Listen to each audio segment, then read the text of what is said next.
Chapter 337. Second updates. This chapter is yesterday. It's still an unfounded chapter. Today's update remains unchanged. It's 10 minutes late. Sorry. What was the southeast?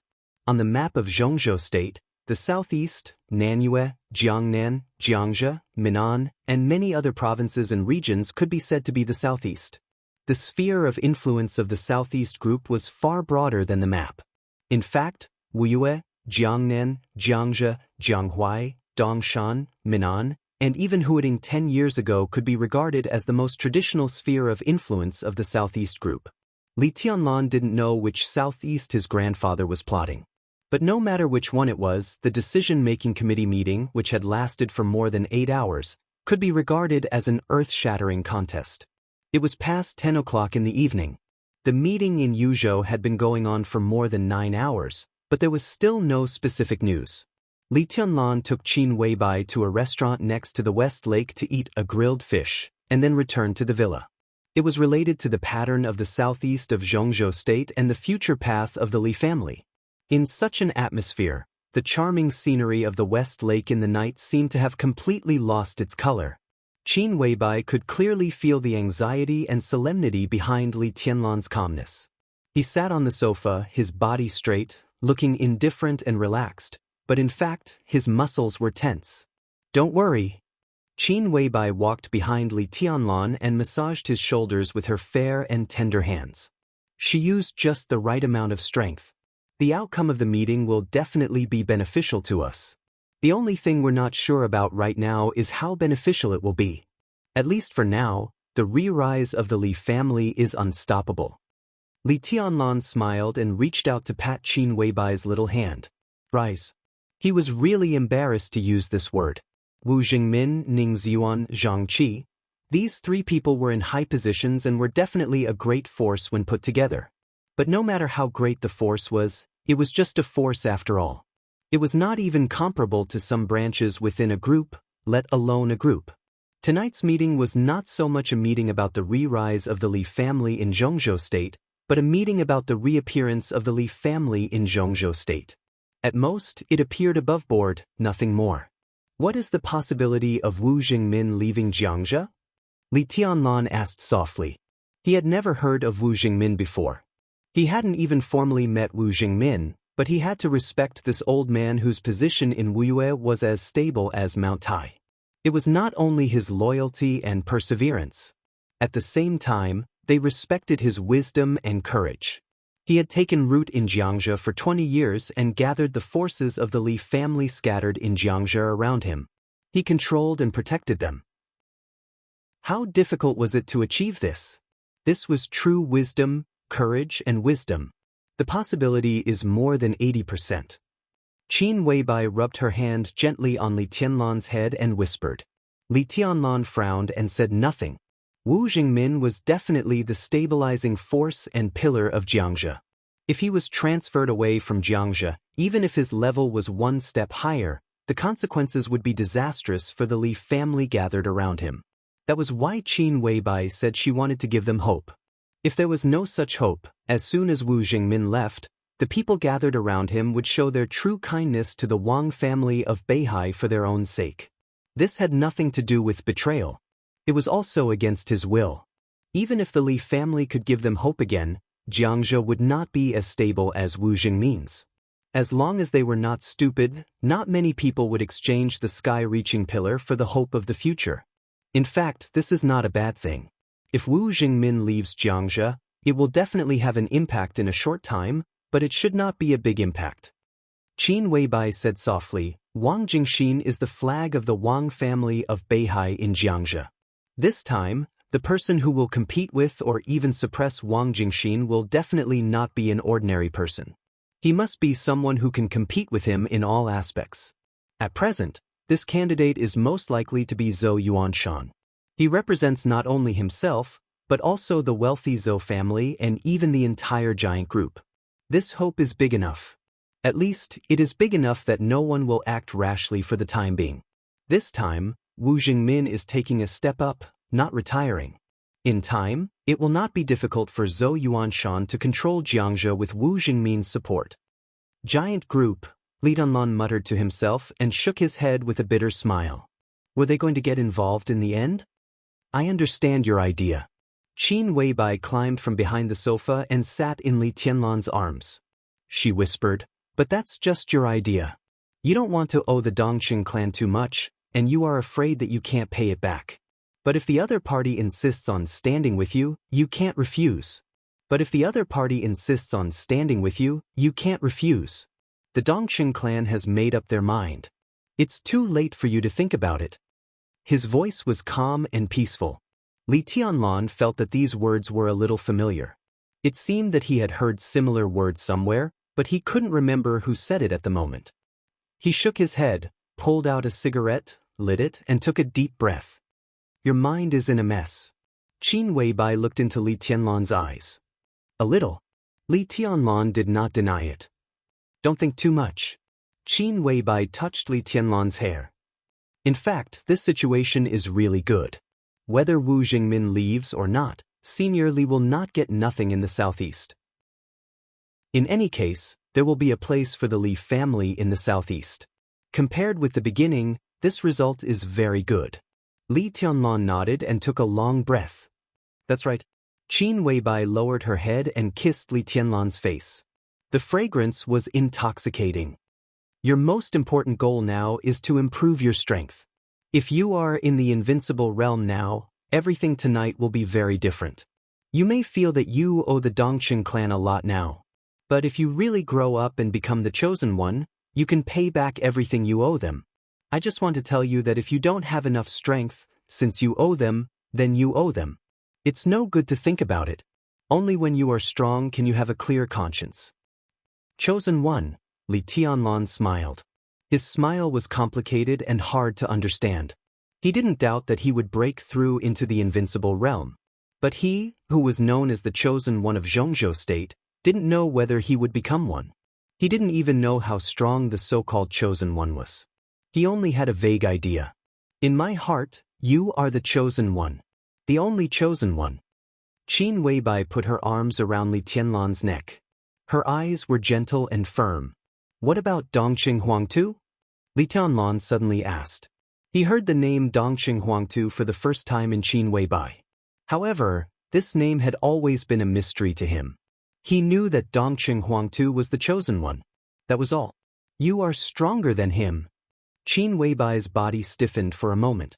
Then she put her arms around Li Tianlan's neck tightly. How strong is the chosen one? Li Tianlan murmured to himself. His eyes were a little dazed. Silly husband, the chosen one is just a title, not a specific realm. Qin Weibai said softly, the chosen one is the glory given to the strongest by the era.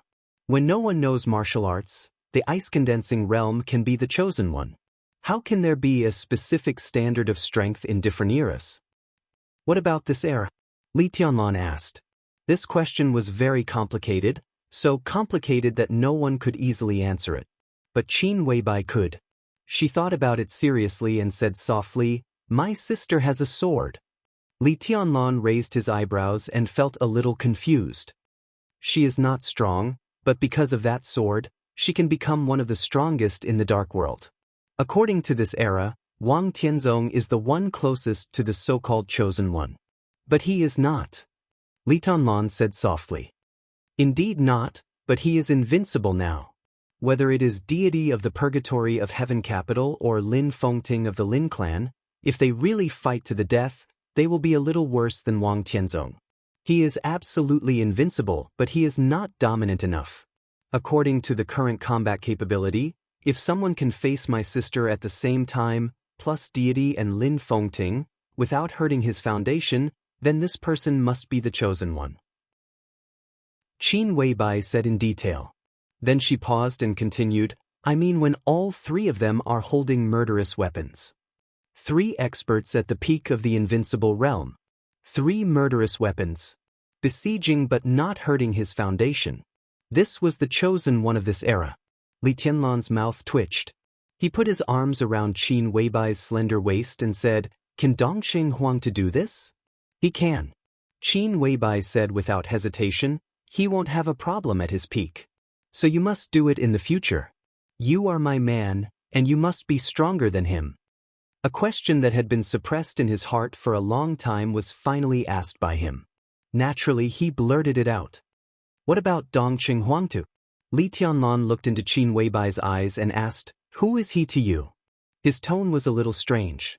Because when Qin Weibai mentioned Dongqing Huangtu, she behaved very strangely. Li Tianlan couldn't say this feeling in his heart. If he had to say it, it was displeasure. Because of Qin Weibai's strangeness at that time. Even though he was already a dead man at that time. Qin Weibai was obviously stunned. She sat on Li Tianlan's lap and tidied her hair. After a moment of silence, she giggled and said, you are nervous. Are you jealous? She behaved very naturally. But sometimes it looked the most unnatural. Answer my question. Li Tianlan slapped Qin Weibai's round and plump buttocks. Qin Weibai's body trembled. She bit her lip and said, I've given you all my firsts. My first kiss, my first. I've given you everything. You bad guy, do you want to deny it? I haven't even held hands with other men before I met you. Who is he to me? Qin Weibai lay on Li Tianlan's chest, bit his neck, and muttered. Li Tianlan coughed dryly and then chuckled. His anxious mood seemed to relax with the delicate fragrance on Qin Weibai's body. Don't think too much. Qin Weibai lay on Li Tianlan's chest and whispered softly, no matter what happens, I will help you. Li Tianlan's body gradually relaxed, and he whispered, you will always be by my side, right? Of course. Qin Weibai's body trembled slightly, and she chuckled. Li Tianlan fell silent. After a long time, he whispered, little Bai. Qin Weibai's response was languid and delicate. Why are you so nice to me? Li Tianlan picked her up from his body, looked into her eyes and asked, because you're my husband. Qin Weibai chuckled. If I don't treat you well, should I treat others well? She lay in Li Tianlan's arms again.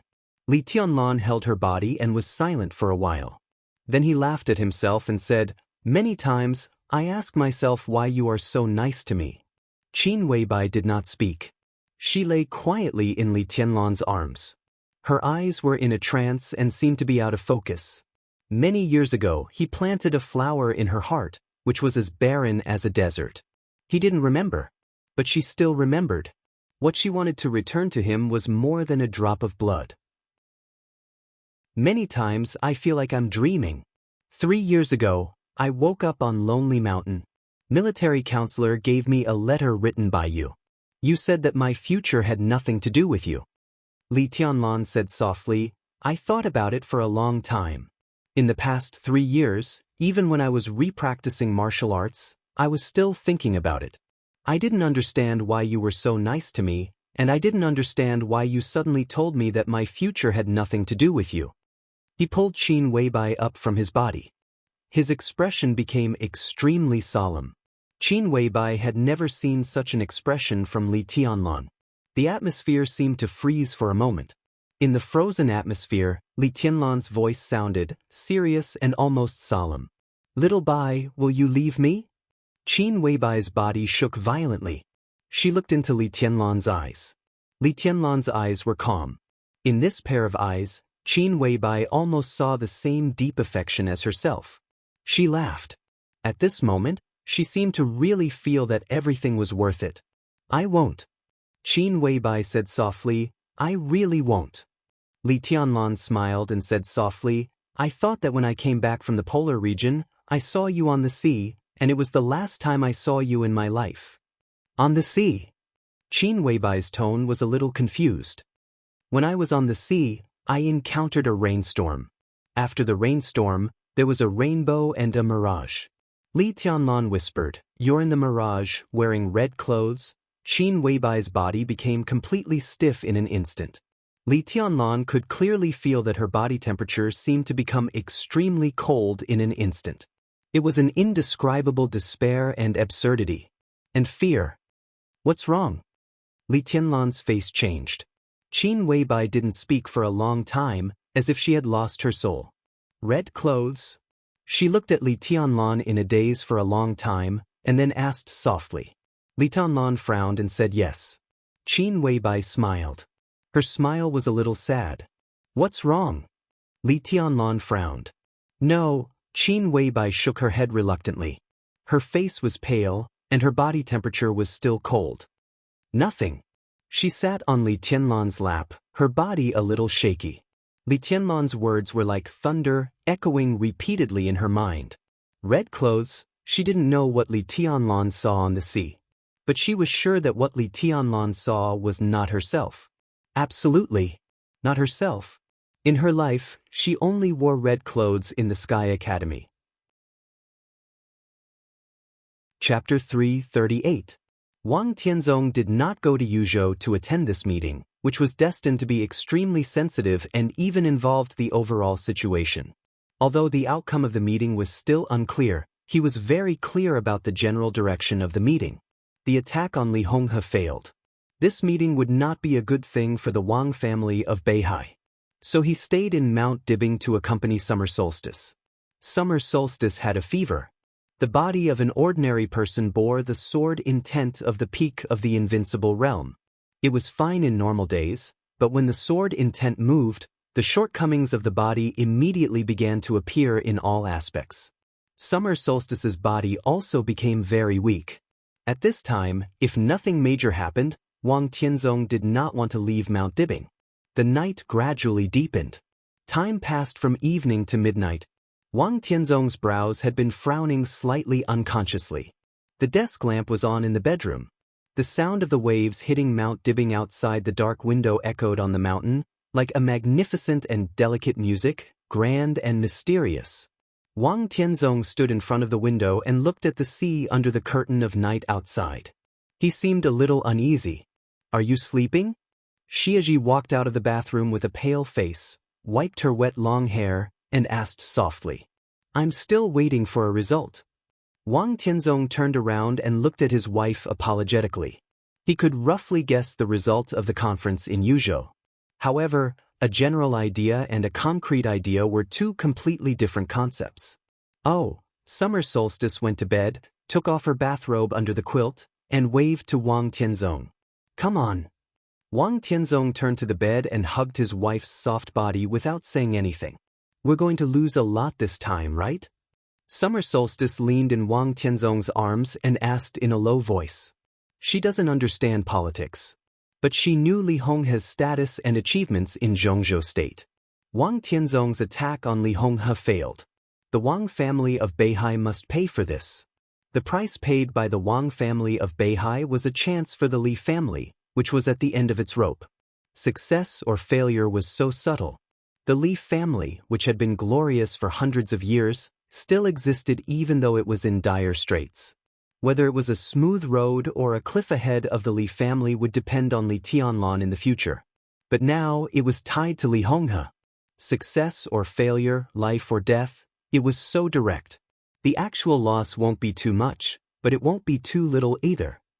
Wang Tianzong shook his head. Zhujiang? Summer Solstice asked after a moment of silence.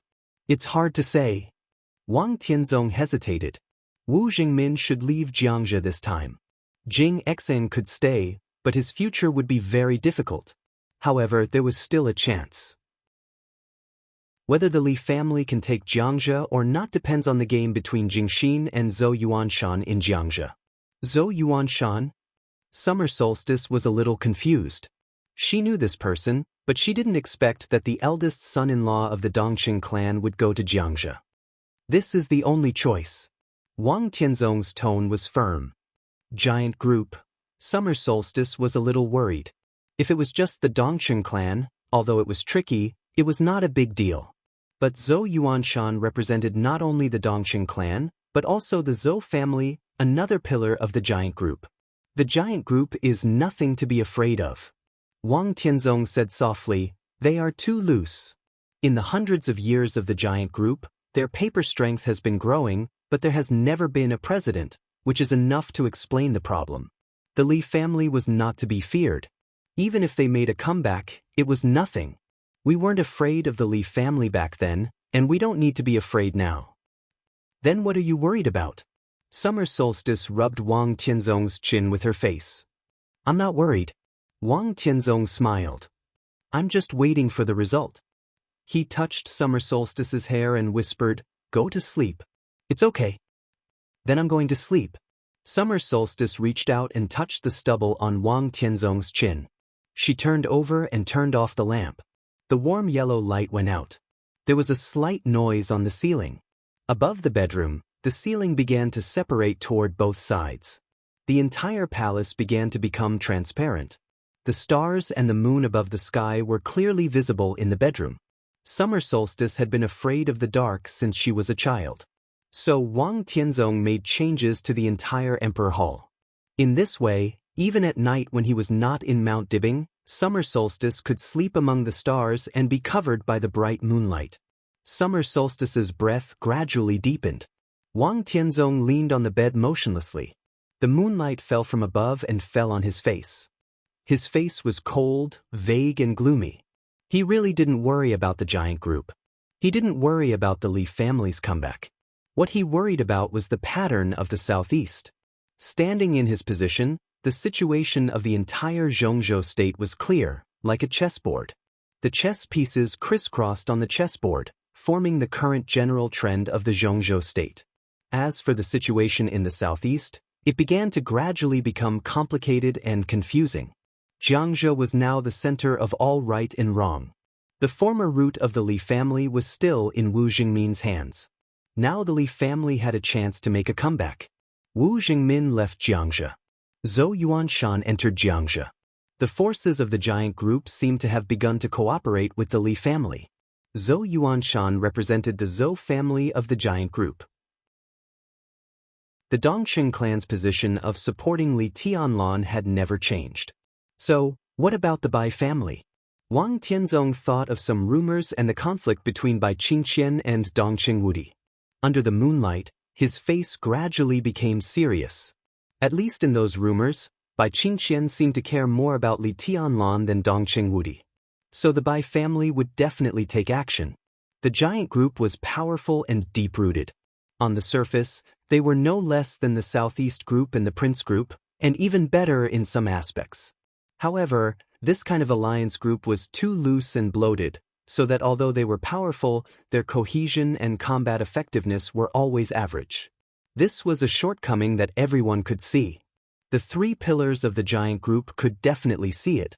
So they wanted to change. And now, these three pillars of wealthy families had undoubtedly put their chips on the Li family. The Zhou family was moving. The Dongqing clan was moving. The Bai family was moving, but the time was not right. Wang Tianzong thought of Bai Zhanfeng, the top leader of Yuzhou, who was called the governor of Yuzhou. His mind became clearer and clearer. Bai Zhanfeng, Bai Qingqian. Among the three pillars of the giant group, the father and daughter were the most perfect in connecting the past and the future. Bai Zhanfeng had long reached the age of retirement. After this term was over, he would definitely have to retire. Bai Qingqian was now the top leader of Guangdong, and she used to be the governor of Qingzhou.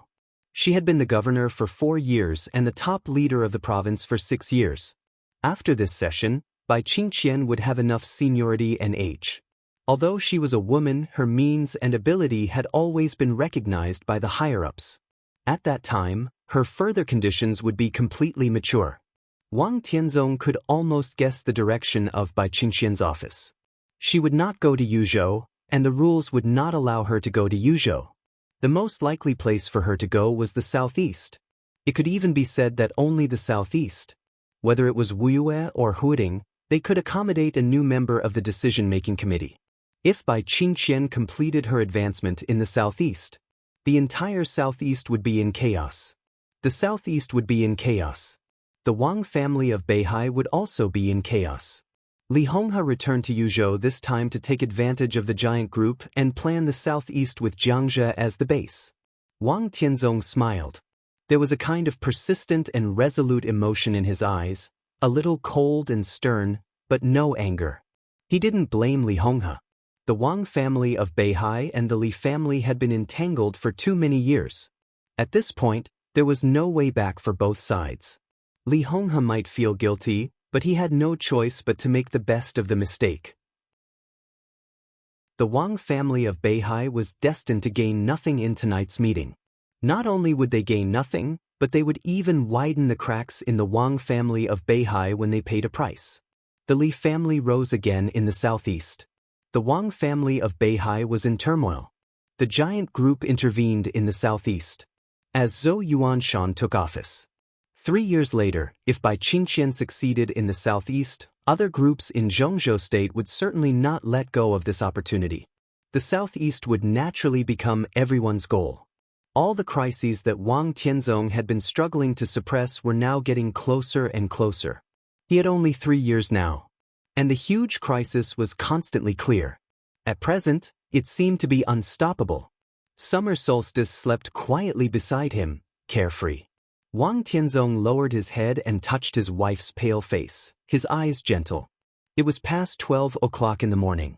The meeting in Yuzhou had been going on for nearly 12 hours, and there was still no clear news.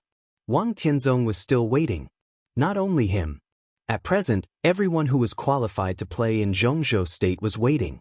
They were waiting for the end of this extraordinary meeting. They were waiting for the latest changes in the situation in the southeast. Time passed slowly. At 1 o'clock in the morning. At 2 o'clock in the morning. At 3 o'clock in the morning. The meeting seemed to have no sign of ending at all. Zhongzhou state was still calm. But with every minute that passed, the tension that permeated the land of Zhongzhou state seemed to increase a little. Except for a few people involved, no one knew what kind of debate, confrontation were going on inside the mysterious red wall in the hidden dragon sea of Yuzhou. At 5 o'clock in the morning, when all the people waiting for the news were sleepless all night, the meeting that lasted for 16 hours finally came to an end. And the results of the meeting were spread to the core of the entire Zhongzhou state as soon as possible.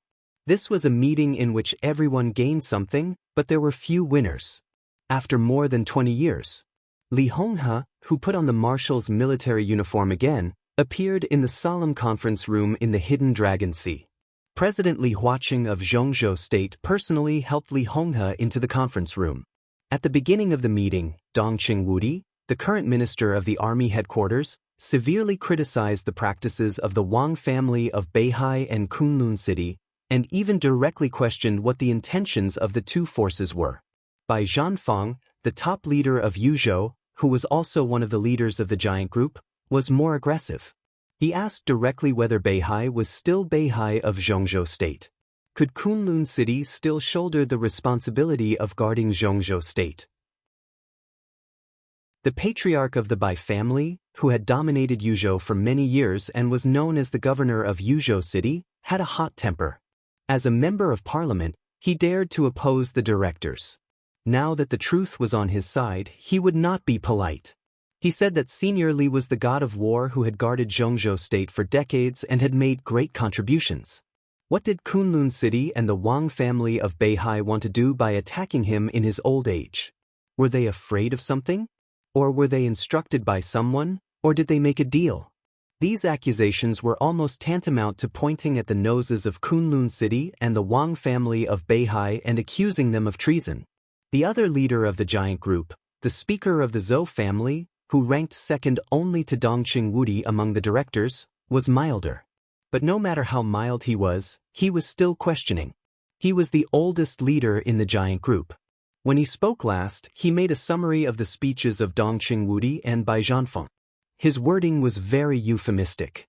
Just when everyone thought that the speaker of the Zhou family was giving Kunlun City and the Wang family of Beihai a dignified way out, the speaker suddenly showed his loftiness. What do you want to do by attacking the old man who has made great contributions to Zhongzhou state and protecting Kunlun City? What did Senior Li do to Zhongzhou state? Can Gu Xingyun live up to his military uniform by doing this?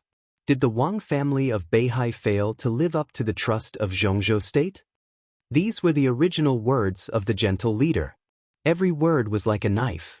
Neither Wang Tianzong nor Gu Xingyun attended this meeting in Yuzhou.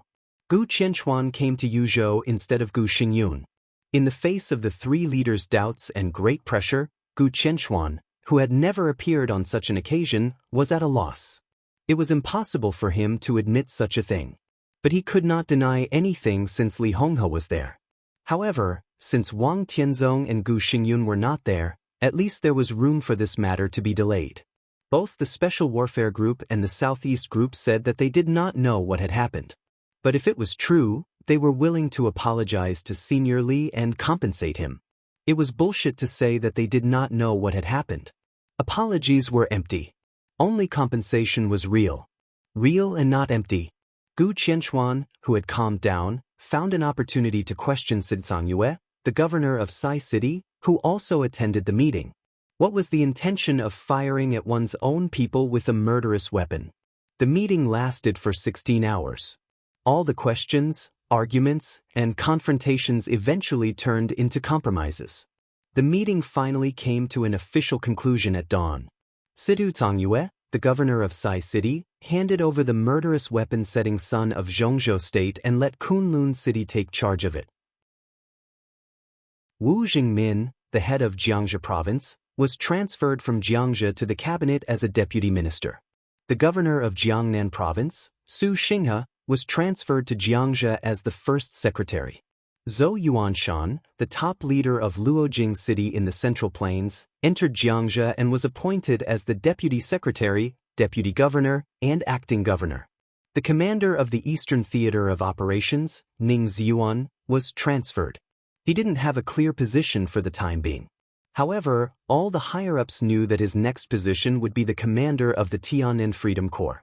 In addition, among the three provinces in the northeast, except for Guangdong, Liaodong and Heilong provinces also had major personnel changes.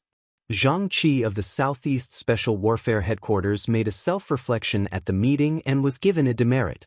In the meeting that same night, Zhongzhou State confirmed the reform of the Special Warfare System with Kunlun City as the core.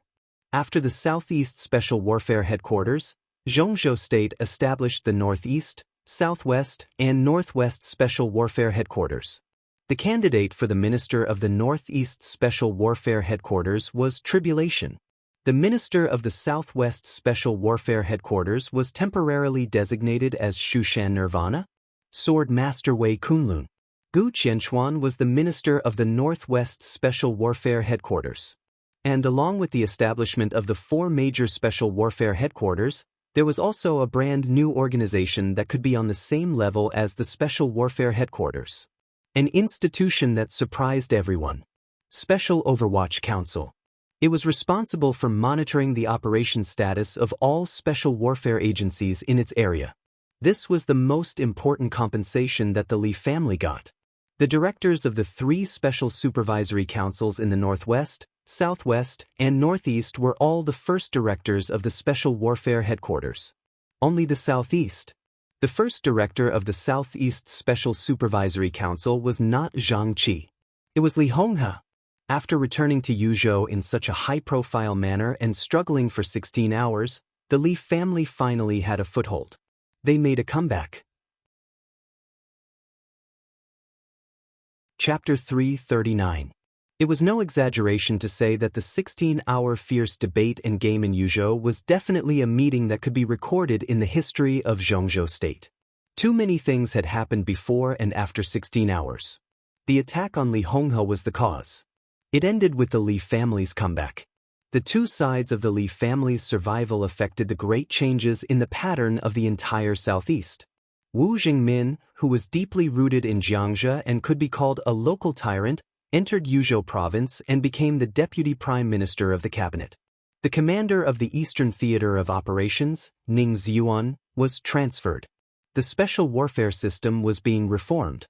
The Overwatch Council appeared before everyone's eyes. While the situation in the southeast was in turmoil, the northeast of Zhongzhou State was also in turmoil. The top leaders of Liaodong and Heilong provinces had been reshuffled, and the official documents had been issued. In addition to the reshuffling of the top leaders who were destined to appear in front of the world, the directors of the Special Operations Bureau of Liaodong and Heilong provinces had also secretly changed their faces. Gain and loss. This was the theme that ran through the entire meeting. The Li family gained something, but the transfer of Wu Jingmin and Ning Ziyuan was also a loss. The Wang family of Beihai gained something. After having no choice but to let the power of the giant group and the Li family infiltrate into Jiangxia, the Black Dragon province had quietly been replaced by the lineal descendants of the Wang family of Beihai. But compared with the power of a province and the chaotic situation that the southeast would face, the gains and losses of the Wang family of Beihai were obviously unbalanced. Kunlun City also gained something.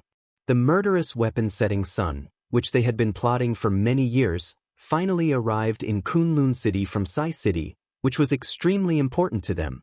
However, handing over the Southeast Overwatch Council to the Li family was clearly not what they wanted to see. The giant group also gained something. Ning Ziyuan was transferred.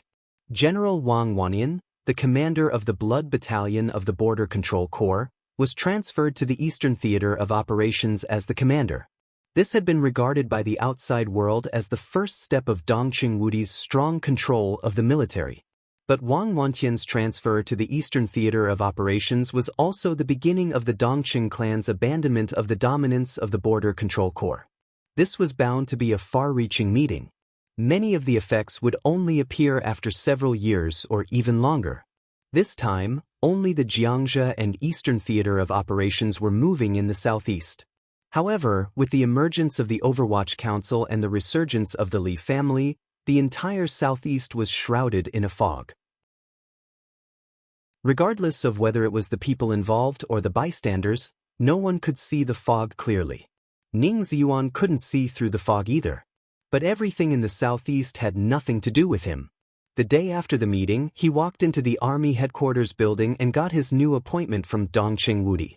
He was going to take off the military uniform that he had worn for most of his life, take off the rank of general that he had long been accustomed to, and head for the Southern Heaven region. All of his files will be sealed in the top secret file indefinitely. From that moment on, he had nothing to do with the Southeast or even Zhongzhou State. He was the commander of the Tian'an Freedom Corps. He would lead the elites there to fight against the Annan State and the Purgatory of Heaven capital. Until Tian'an became a new province of Zhongzhou State. Open up new territories. This was the duty of a soldier, and its weight was comparable to that of protecting the country. However, only a small number of people understood the deeper meaning behind this transfer.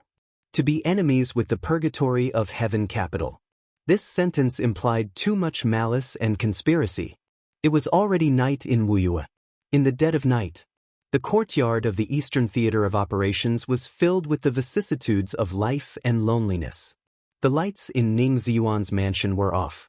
Ning Ziyuan, dressed in plain clothes, stood in front of the window and looked up at the starry night sky. This was the last night he would stay in Wuyue, Jinling, and the Eastern Theater of Operations. Tomorrow morning, the new commander of the Eastern Theater of Operations, Wang Wanyan, would arrive in Jinling. After the handover of work between the two sides, he would set off for Tian'an. The army ministry urged him urgently. It seemed that both the giant group and the southeast group wanted him to leave Jinling as soon as possible. Tomorrow had not come yet. Today had passed. The Eastern Theater of Operations held a simple but grand farewell banquet. Now that the banquet was over, Ning Ziyuan didn't know what to do for a while. Tonight, he was neither the commander of the Eastern Theater of Operations nor the commander of the Tian'an Freedom Corps. He was just Ning Ziyuan. Ning Ziyuan stood quietly. The cold moon on the horizon rose and began to set again. The courtyard of the Eastern Theater of Operations became quieter and quieter. Ning Ziyuan sighed. His eyes showed no reluctance to say goodbye to the past or excitement to welcome the future.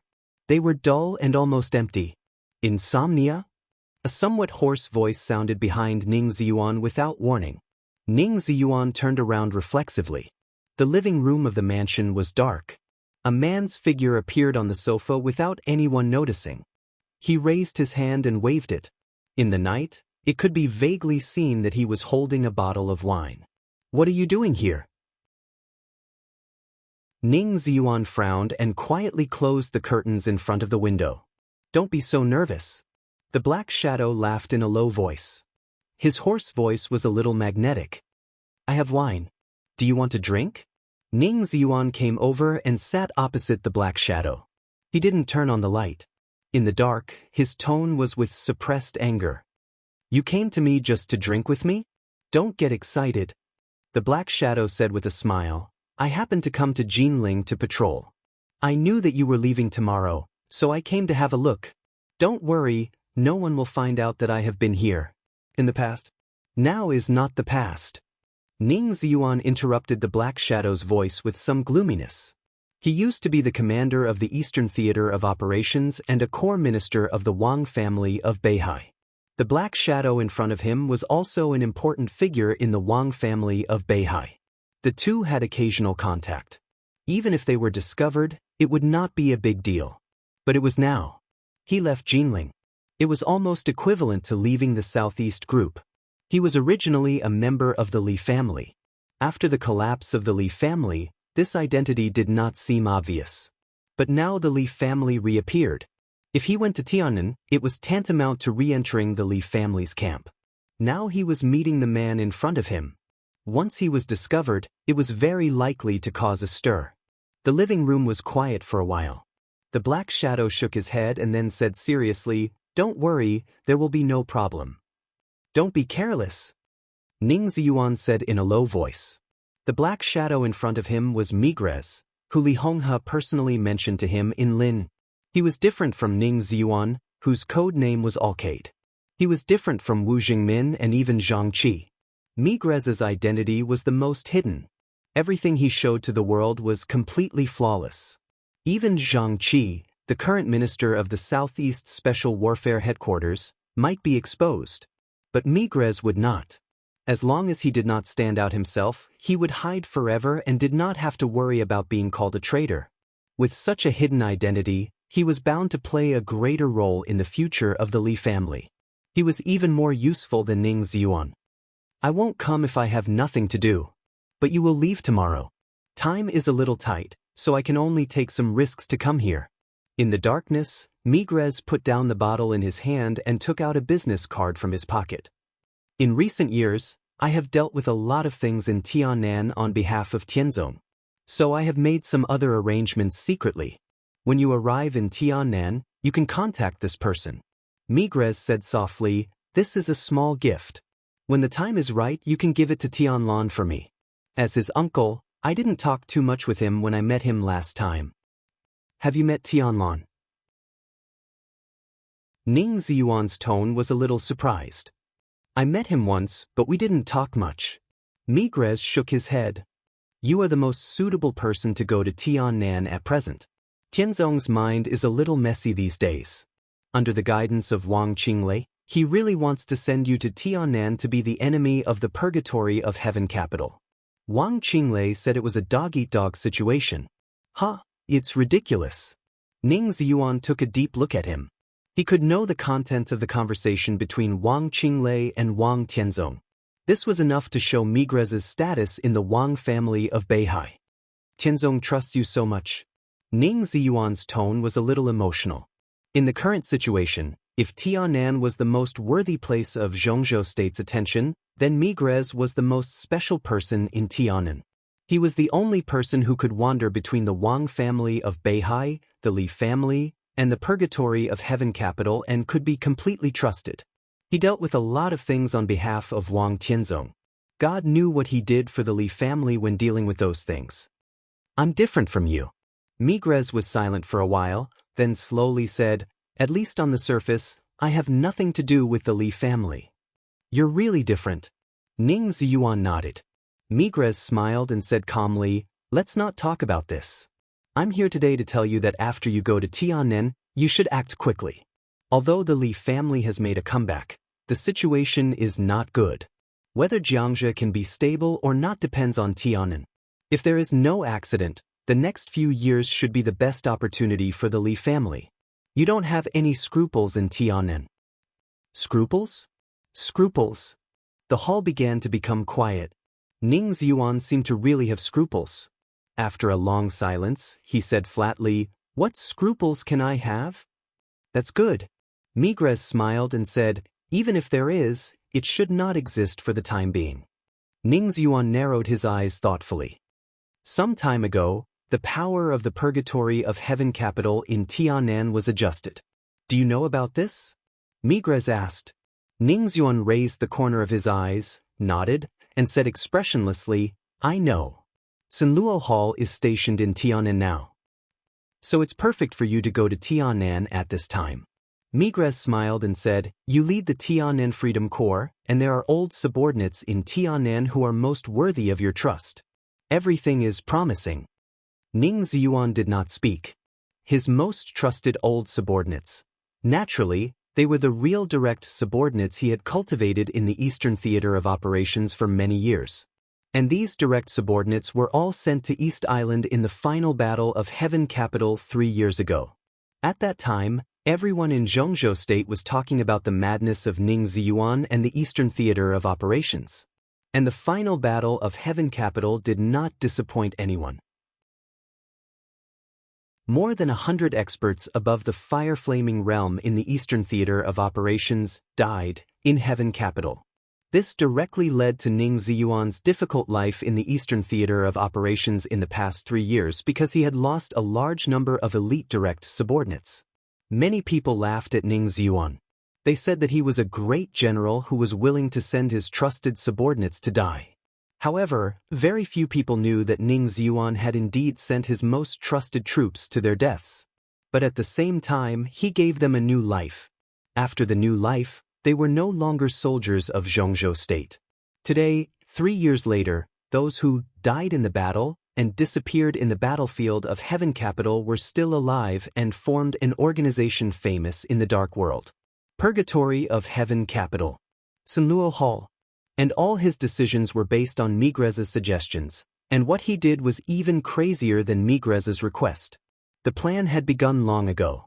3 years ago, or even before that. Chapter 340. In Wang Xingxiao's memory, Wang Tianzong seemed to be looking at the sea forever. The entire Beihai province was like 2 islands floating in the sea. Therefore, the sea in Beihai province was extraordinarily magnificent. Wang Tianzong often stood alone on the stage of Formidable Person and looked at the sea. The ancient stone platform, the raging sea, and the silent man. A man who was silent like a mountain and indomitable, blending the sea with the history and glory of the Wang family of Beihai. In Wang Xingxiao's mind, this was the most specific and vivid image of his father. The stage of Formidable Person was empty and ancient. The undulating sound of the tide spread here very clearly. Wang Xingxiao, who returned to Beihai province from Huading, boarded the stage of Formidable Person and looked at Wang Tianzong's back.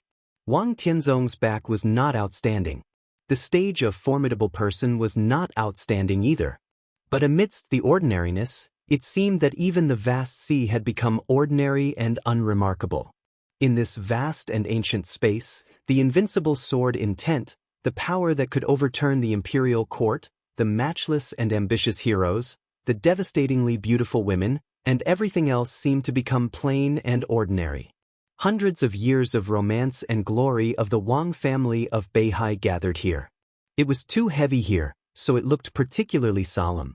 Every time Wang Xingxiao came here, he could clearly feel a kind of power called responsibility. This power scared him and made him crazy. Only by standing here could he truly feel the weight of the future of the Wang family of Beihai on him. That kind of weight suppressed his soul and made him not dare to stop for a moment. It made him desperately want to reach his strongest state. Because he knew very well that his father, who was looking at the sea here, would eventually grow old and die, and he would take his place. He would watch the sea his father had been looking at all his life and bear the responsibility he was bearing now. Inheritance, responsibility, sustenance. In the wash of honor and history, everything was clear and almost naked. Wang Xingxiao took a deep breath, walked to Wang Tianzong and whispered, "Dad." Wang Tianzong nodded and asked calmly, "Just arrived." "Just arrived." Wang Xingxiao nodded. "How is Huading?" Wang Tianzong glanced at his son. This question was deep. But as the future patriarch of the Wang family of Beihai, Wang Xingxiao was destined not to be a martial arts maniac who only knew martial arts. Therefore, he thought about it seriously and said slowly, "It's still stable. Uncle Yu and Uncle Lu are enough to stabilize the overall situation, and second uncle is the mediator. We have developed well in Huading in recent years. Although the conference in Yuzhou province has some influence, it's not a big one." The second uncle was Wang Xiaoyao. Uncle Yu was the current mayor of Huading, Yu Chuingguang.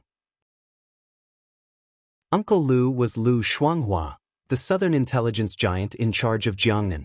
These three people were now in Huading, and they were the cornerstone of the Wang family of Beihai's power to stabilize Huading. With them, no matter how much the Wang family of Beihai lost in the Yuzhou conference, Huading would not have any problems. Wang Xingxiao's eyes were a little confused. He didn't believe that his father didn't know about this. Then what did he mean by asking this? Thinking of the recent rumors in some top circles in Huading, Wang Xingxiao narrowed his eyes. Wang Tianzong seemed to know what Wang Xingxiao was thinking. He nodded and said, "Pure light is going to move." Black Dragon Province? Yes, the Longjiang base city. Wang Tianzong said. Longjiang and Black Dragon were two names for the same place. The Longjiang province was the new name of the Black Dragon province. On the current map of Zhongzhou province, only the old map would mark the Black Dragon province, and the new map had changed it to the Longjiang province. When the Li family made a comeback in Jiangzhou, Sai City, which had always had a great say in the northeast, also gave enough bargaining chips. Liaodong belonged to Kunlun City. The leadership of the Longjiang province was in the hands of the Wang family of Beihai. The Wang family of Beihai naturally needed a loyal and outstanding person to preside over the overall situation of the Longjiang province. Yu Chuingguang was undoubtedly the best choice. He was qualified enough to be transferred from the mayor of the most developed municipality. If it was the governor, it was not even a transfer. Therefore, Yu Chuingguang would definitely become the top leader of the Longjiang province.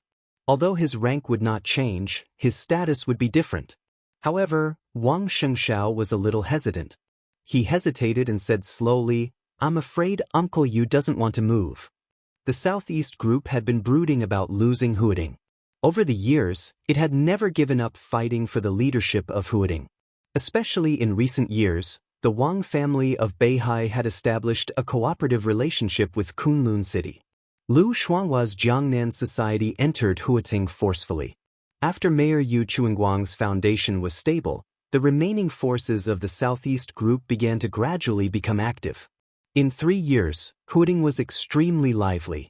It was not realistic to take back Huading now, but as long as they waited for 2 or 3 years and operated well, there was a good chance that Yu Chuingguang would replace Huading's current top leader, Zhong Yue, and enter the decision-making committee.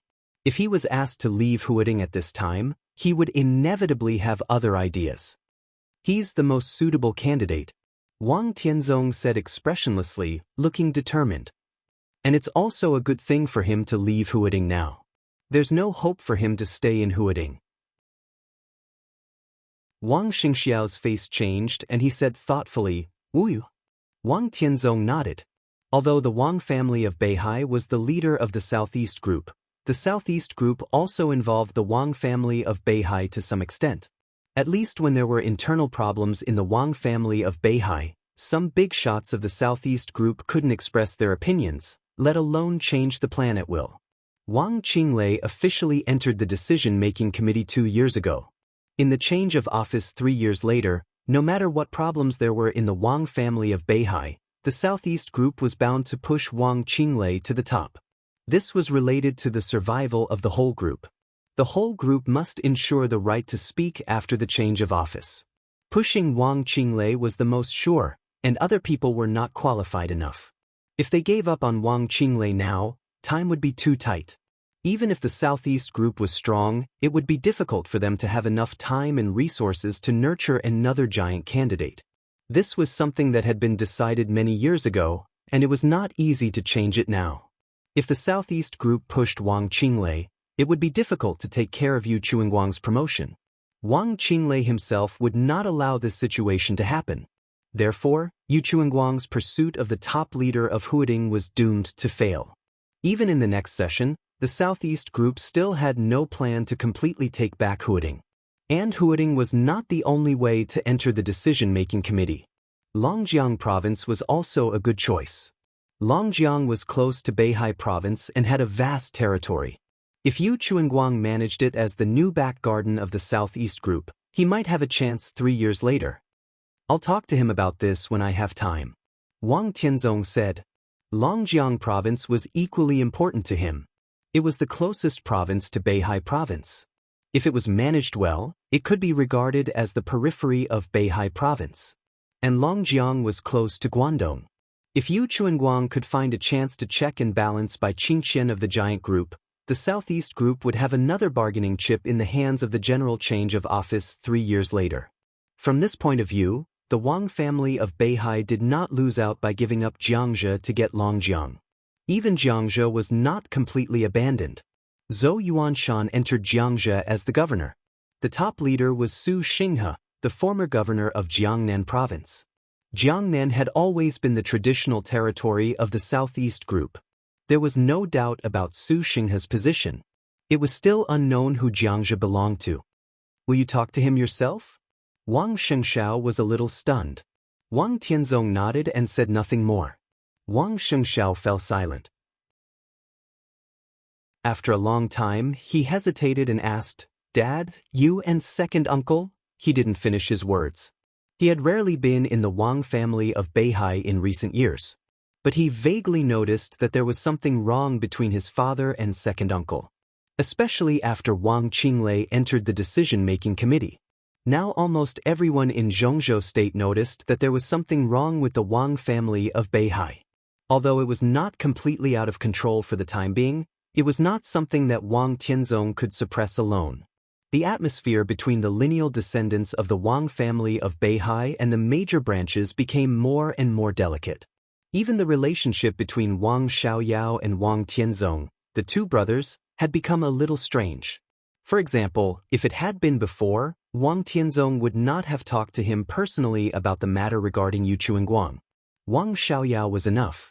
Wang Shengshao could even see the crack between his father and second uncle. For the Wang family of Beihai, this was even a fatal crack. Wang Tianzong twitched the corner of his mouth, glanced at his son, and said calmly, "Do your own thing. Don't think too much about the rest." Wang Shengshao wanted to say something but stopped on second thought. "What's the matter?" Wang Tianzong asked. "I'm going to meditate on the stage of formidable person for a few days and adjust my state to deal with the final maneuver of the two academies." Wang Shengshao took a deep breath and said calmly. It was close to the end of July. There were about 10 days before the final maneuver. Wang Shengshao hoped to use the huge psychological pressure on the stage of formidable person to make himself stronger. Wang Tianzong nodded and suddenly said, "Have you ever thought about what will happen if you lose?" Wang Shengshao suddenly turned to look at his father and said seriously, "Do you think I will lose? If you are sure to win, you won't come back at this time." Wang Tianzong said calmly. Wang Shengshao was silent. "It's not terrible to lose." Wang Tianzong said, "I lost in the past. The unique skills of the Li family are indeed more flexible than ours under the invincible realm. But as long as we are not dead, we have a chance to turn the tables." Wang Shengshao took a deep look at his father and asked, "How strong is Li Tianlan now?" "It's hard to say." Wang Tianzong shook his head. "But it's not impossible for you to lose to him. I may leave in a few days, and I should be able to catch up with the final maneuver of the two academies. If I can't make it, you have to be careful of Li Tianlan. Now he is likely to—" Before Wang Tianzong finished his words, the phone suddenly rang. In the sound of the waves, the ringtone of the mobile phone was faint but clear. Wang Tianzong calmly took out the mobile phone and answered, saying hello. On the phone, the voice of Lu Shuanghua, who controlled the largest civilian intelligence organization in the south of Zhongzhou state, sounded. "Your Majesty, my people have confirmed Yuetong's location." Lu Shuanghua smiled bitterly and said with some difficulty, "After she came to Huading, until Li Tianlan went to Linnan, she had been living with him." His words were vague. But Wang Tianzong instantly understood what he wanted to say. The muscles at the corners of his eyes twitched, and an extremely sharp cold light flashed in his eyes. Lu Shuanghua did not continue. Wang Tianzong was also silent and finally hung up.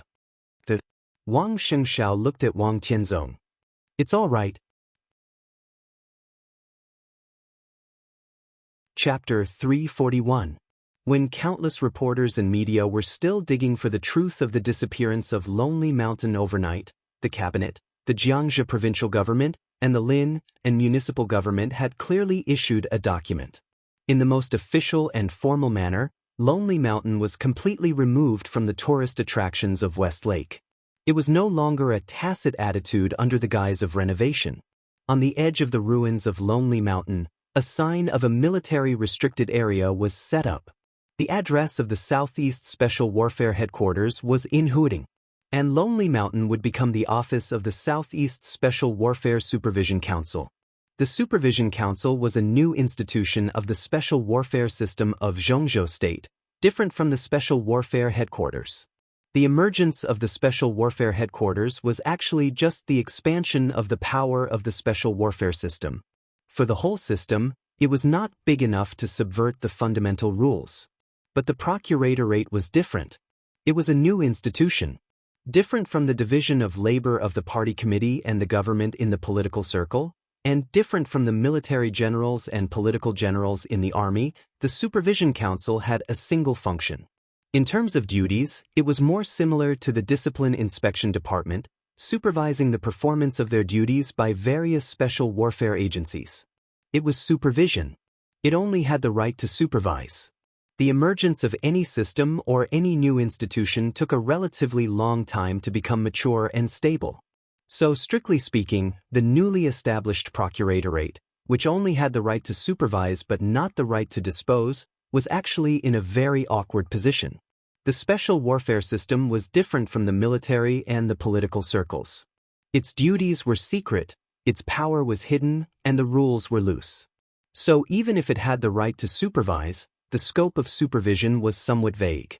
The director of the Procuratorate was at the same level as the director of the Special Warfare Headquarters, but he did not participate in the meetings of the decision-making committee, and there was no supervisory bureau under him. In addition to the Southeast, the director of the Special Warfare Headquarters concurrently served as the supervisory director in other regions. All this showed that Zhongzhou State was still in the stage of exploration and observation of this new institution. So Li Honghe's appointment as the director of the Southeast Supervision Council did not bring much power to the Li family. What this position brought to the Li family was more like a reliable protective umbrella.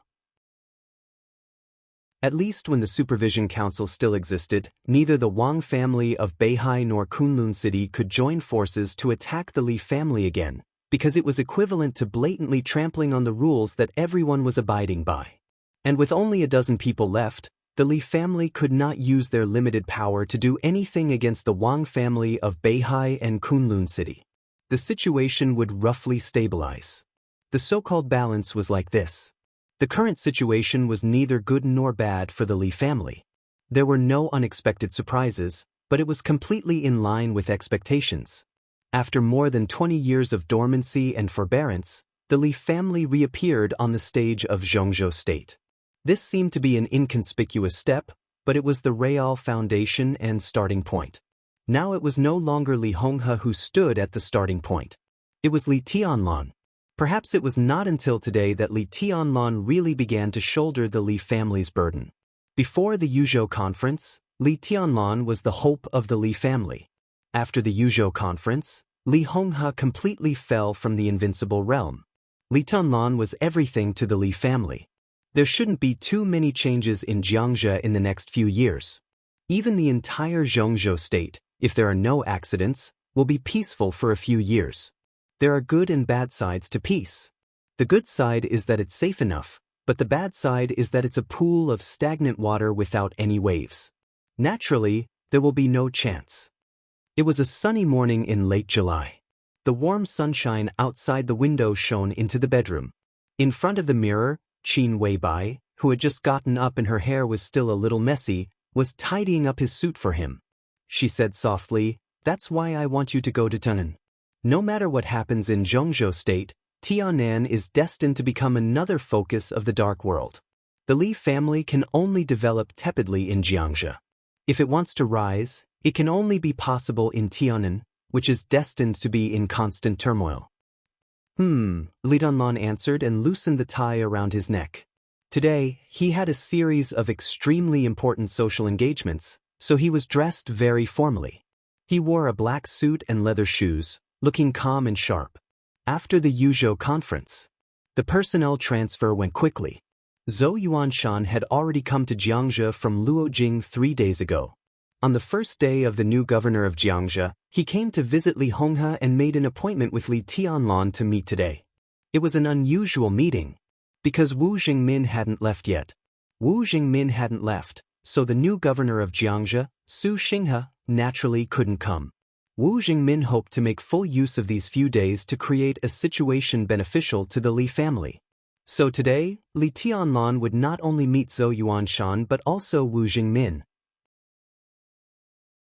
To be exact, Wu Jingmin took Li Tianlan and Zhou Yuanshan to visit various powerful figures in Jiangzhou so that Li Tianlan and Zhou Yuanshan could get their support. Li Tianlan was a little upset. This was the first time he had contacted the high-level political forces of a province.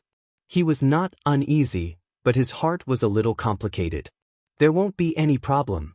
Qin Weibai said softly, don't underestimate Zhou Yuanshan. As the leader fully supported by the giant group after 20 years, his ability and means are absolutely the best. After Wu Jingmin left, there would definitely be people in Jiangzhou who would change their stance, but there wouldn't be too many of them. Over the years, Wu Jingmin had been very good at controlling Jiangzhou. Most of Wu Jingmin's forces would support Zhou Yuanshan. At present, Jiangzhou was already the home ground of the giant group and the Li family. Although Su Xinghe of the Southeast Group occupied the position of the top leader, the biggest help was only Wang Jingxin. The battle between the two sides was destined to be long, and no one could crush the other side at once. But then again, as long as it was delayed, it would be beneficial to the Li family. The next 2 or 3 years were the rarest opportunities for the Li family. Tianlan, don't worry about Jiangzhou for the time being. As long as you open up the situation in Tiannan, Jiangzhou will gradually stabilize. If possible, don't have any concerns. The most important thing is to strengthen yourself. You talk a little too much today. Li Tianlan looked at Qin Weibai and said softly. Qin Weibai froze and suddenly fell silent. Will you go to Huading with me? Li Tianlan asked.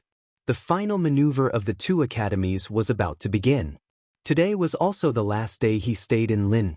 After meeting with the important members of Jiangzhou, he would return to Huading and East Emperor Palace, waiting for the start of the final maneuver of the 2 academies. I'm going to leave for a while. Qin Weibai looked at Li Tianlan's face attentively and said softly. Today? Li Tianlan was stunned for a while and then asked softly. After several days of tenderness and dependence on each other, Li Tianlan heard the parting without any psychological preparation. Qin Weibai nodded and murmured, I should have left a few days ago, but I've been reluctant to leave. Now I really can't delay it. I'll see you off. Li Tianlan's mouth moved, and his voice suddenly became a little hoarse. No, you go about your business. Flaming fire is by my side. Nothing will happen. Qin Weibai shook her head.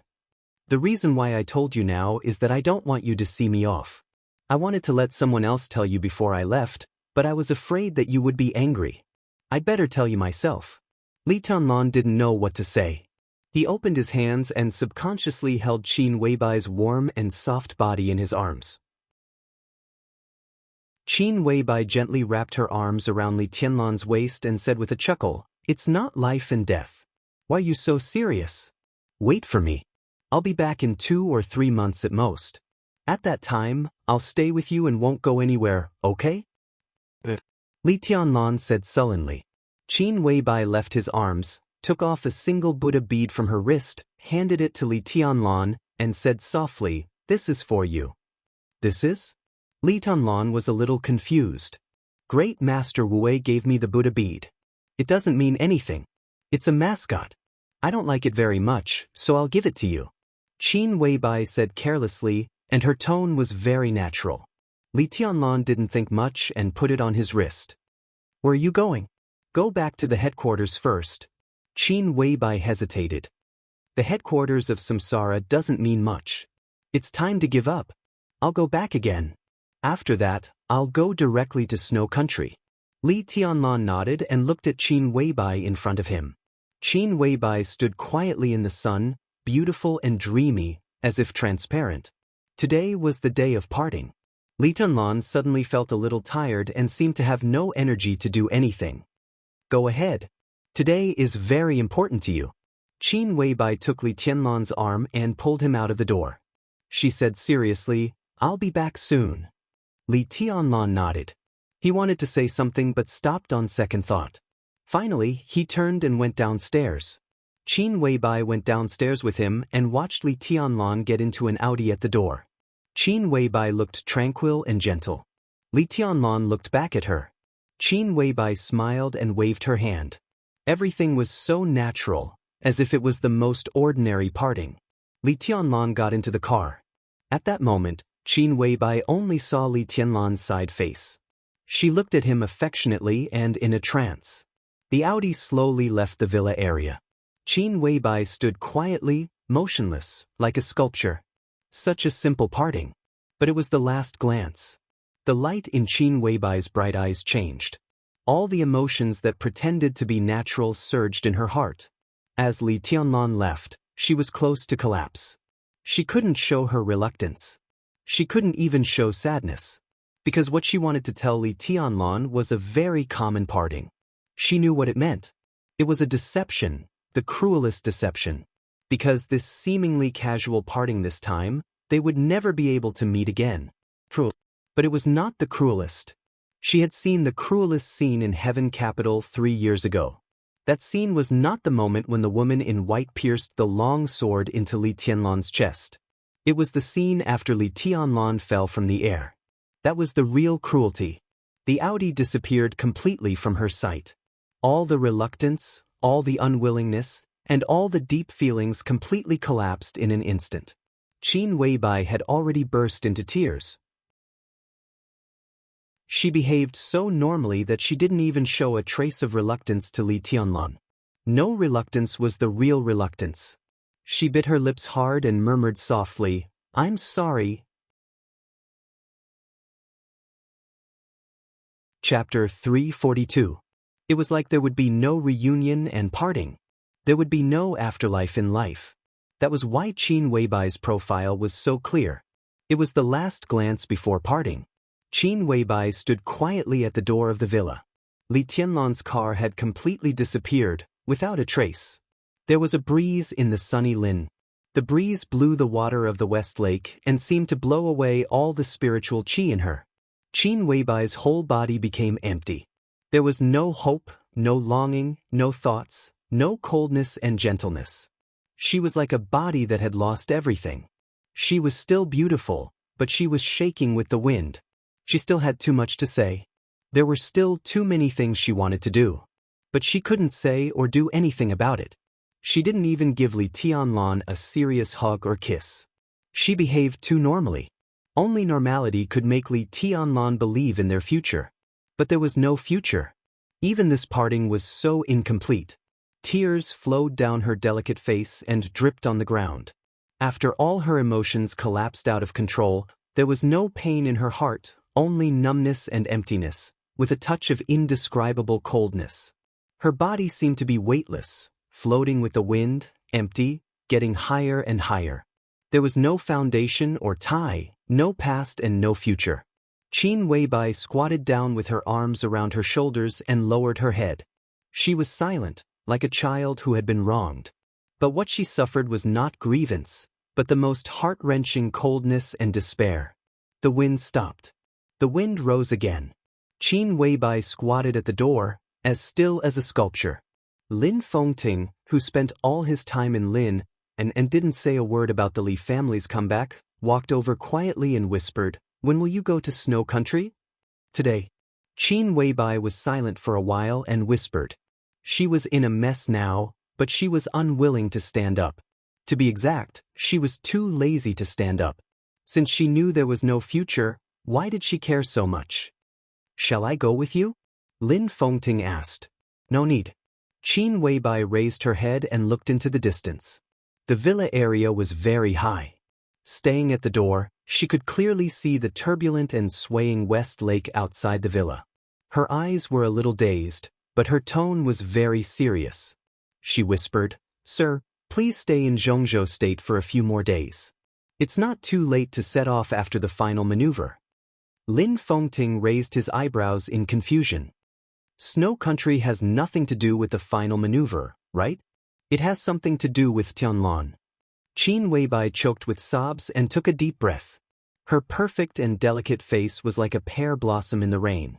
There was a kind of softness in her. I don't want him to go to Snow Country. After the final maneuver, he probably won't be able to go for a while. She knew very well what resistance Li Tianlan would encounter in the final maneuver. Li Beidian, Su Chu, and Ning Qianxing were all severely injured. Yu Qingyan's realm was still low. Although her lethality was terrifying, it was not suitable for her to play in the final maneuver. Now in the East Emperor Palace, there were only Li Tianlan and Du Hanin, who had barely broken through to the thundershocking realm.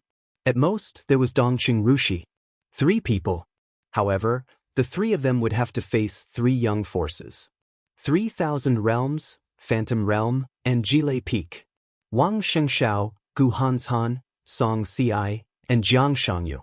Any one of them was powerful enough to look down on the young generation of Zhongzhou State. Qin Weibai had always been very confident in Li Tianlan. She did not think that Li Tianlan would lose, but confidence was not blind worship, so she did not think that Li Tianlan would win easily. If Li Tianlan wanted to win the final maneuver, he almost had to rely on his own strength to defeat the strongest of the young generation. The best outcome was that he would be seriously injured. At that time, he naturally could not go to Snow Country. No matter what happened in Snow Country, he was powerless. Lin Fengting also understood what Qin Weibai meant. He was silent for a while, wanting to say something but stopping on second thought. Finally, he said, "Have you ever thought that you might have underestimated Tianlan?" Underestimated? Qin Weibai turned her head and opened a pair of red and swollen but still bright and dreamy beautiful eyes. "Do you know how strong he is now?" Lin Fengting asked calmly. Qin Weibai was silent. She did not ask about Li Tianlan's current martial arts, and Li Tianlan did not say it. This matter was very important, but it was not the most important thing at the moment. "What do you think, sir?" Qin Weibai asked seriously. Lin Fengting was silent for a moment. He remembered Li Tianlan's performance when he was entangled with Wang Tianzong. In the monstrous sword intent, Li Tianlan directly entered the state of meditation. Lin Fengting could vaguely feel Li Tianlan's progress afterward, but when it happened, he did not feel anything. Nothingness. Li Tianlan in meditation seemed to not exist at all, and his whole person seemed to completely dissipate between heaven and earth. At that time, Tianzong asked Tianlan a question. Lin Fengting said, he asked Tianlan when he recultivated the 4 realms of martial arts. He paused and shook his head in confusion. Li Tianlan did give him a very strange feeling now, but he could not tell it, even though he had seen a few videos of Li Tianlan's moves. Great breakthroughs and great achievements are based on recultivating the 4 realms of martial arts. Tianlan is now in the state after recultivating the 4 realms of martial arts. Don't you know what this means? Lin Fengting asked. Qin Weibai's eyes changed, and her eyes were full of vigor. After recultivating the 4 realms of martial arts, the word recultivation could be completely removed. After the 4 realms of martial arts, there was only the invincible realm. Sir, do you mean that Tianlan is now in the invincible realm? Qin Weibai's eyes were a little happy. The stronger her man was, the happier she would be. Yes and no. Lin Fengting shook his head. He is certainly not in the real invincible realm, but at least he is no longer in the thundershocking realm. Qin Weibai fell silent. Even so, it is unlikely that he can win this maneuver unscathed. Qin Weibai whispered. Lin Fengting's eyes were deep and meaningful. Qin Weibai wanted to face the tribulation for Li Tianlan. So she dragged the entire Samsara Palace to destruction. But it was related to the future of the Lin clan, so Lin Fengting had to protect her. In this case, some words did not need to be too clear. Lin Fengting smiled and changed the topic. What happened on Mount Dibing was your doing, wasn't it? He said it vaguely. But Qin Weibai knew what he was talking about. Yes. Qin Weibai's tone was calm. How do you know summer solstice? Lin Fengting was a little curious. Summer solstice's strength was a secret of the Wang family of Beihai, and even some giants of Zhongzhou state were not very clear about it. When the four of them learned swordsmanship together, summer solstice's progress could even be said to be the fastest, but she never fought. The treason case on the border more than 20 years ago was the only time she fought. But that case itself had too many secrets, and Kunlun City could not publicize it, so few people knew the details of summer solstice. In any case, Qin Weibai should not know. Why don't I know? Qin Weibai asked. Lin Fengting fell silent. He was a little embarrassed. In fact, it did not matter why Qin Weibai knew summer solstice's strength. What mattered was whether the Wang family of Beihai knew that the sneak attack on summer solstice was actually the doing of the Samsara Palace. Lin Fengting did not expect this matter to be a secret, because the Samsara Palace hardly concealed it. Summer solstice could be said to be Wang Tianzong's reverse scale. In her current state, if she forced a fight, it would not be good. Wang Tianzong was not the kind of person who would not fight back after suffering a loss. In the upcoming final battle in the Dark World, the Samsara Palace, which had little hope of survival, provoked Wang Tianzong, and the hope of survival was now almost infinitely close to zero. Tianzong will go crazy. You didn't do this secretly. Lin Fengting shook his head, and his tone was a little complicated. I just gave him a chance to go crazy. Qin Weibai stood up and said in a flat tone, at this point, it's time for the Samsara Palace to give up some less important things. I'm waiting for Wang Tianzong's revenge, and even prepared clues for him. Let's see if the intelligence system of the Wang family of Beihai is really so pervasive. Lin Fengting instinctively did not want to talk about this topic. Are you leaving now? Qin Weibai tidied up her messy long hair, shook her head and said, I still have to see two people. Lin Fengting took a deep look at her, nodded and said, take care. He passed by Qin Weibai and walked out. The scenery in Lin and was charming, especially the West Lake, which was the most memorable. With the establishment of the Supervisory Council, the West Lake scenic spots had recently been guarded by a lot of armed troops. Inevitably, the number of tourists had decreased a lot. The sparsely populated West Lake was a holy land for Lin Fengting, who was unrestrained in his bones.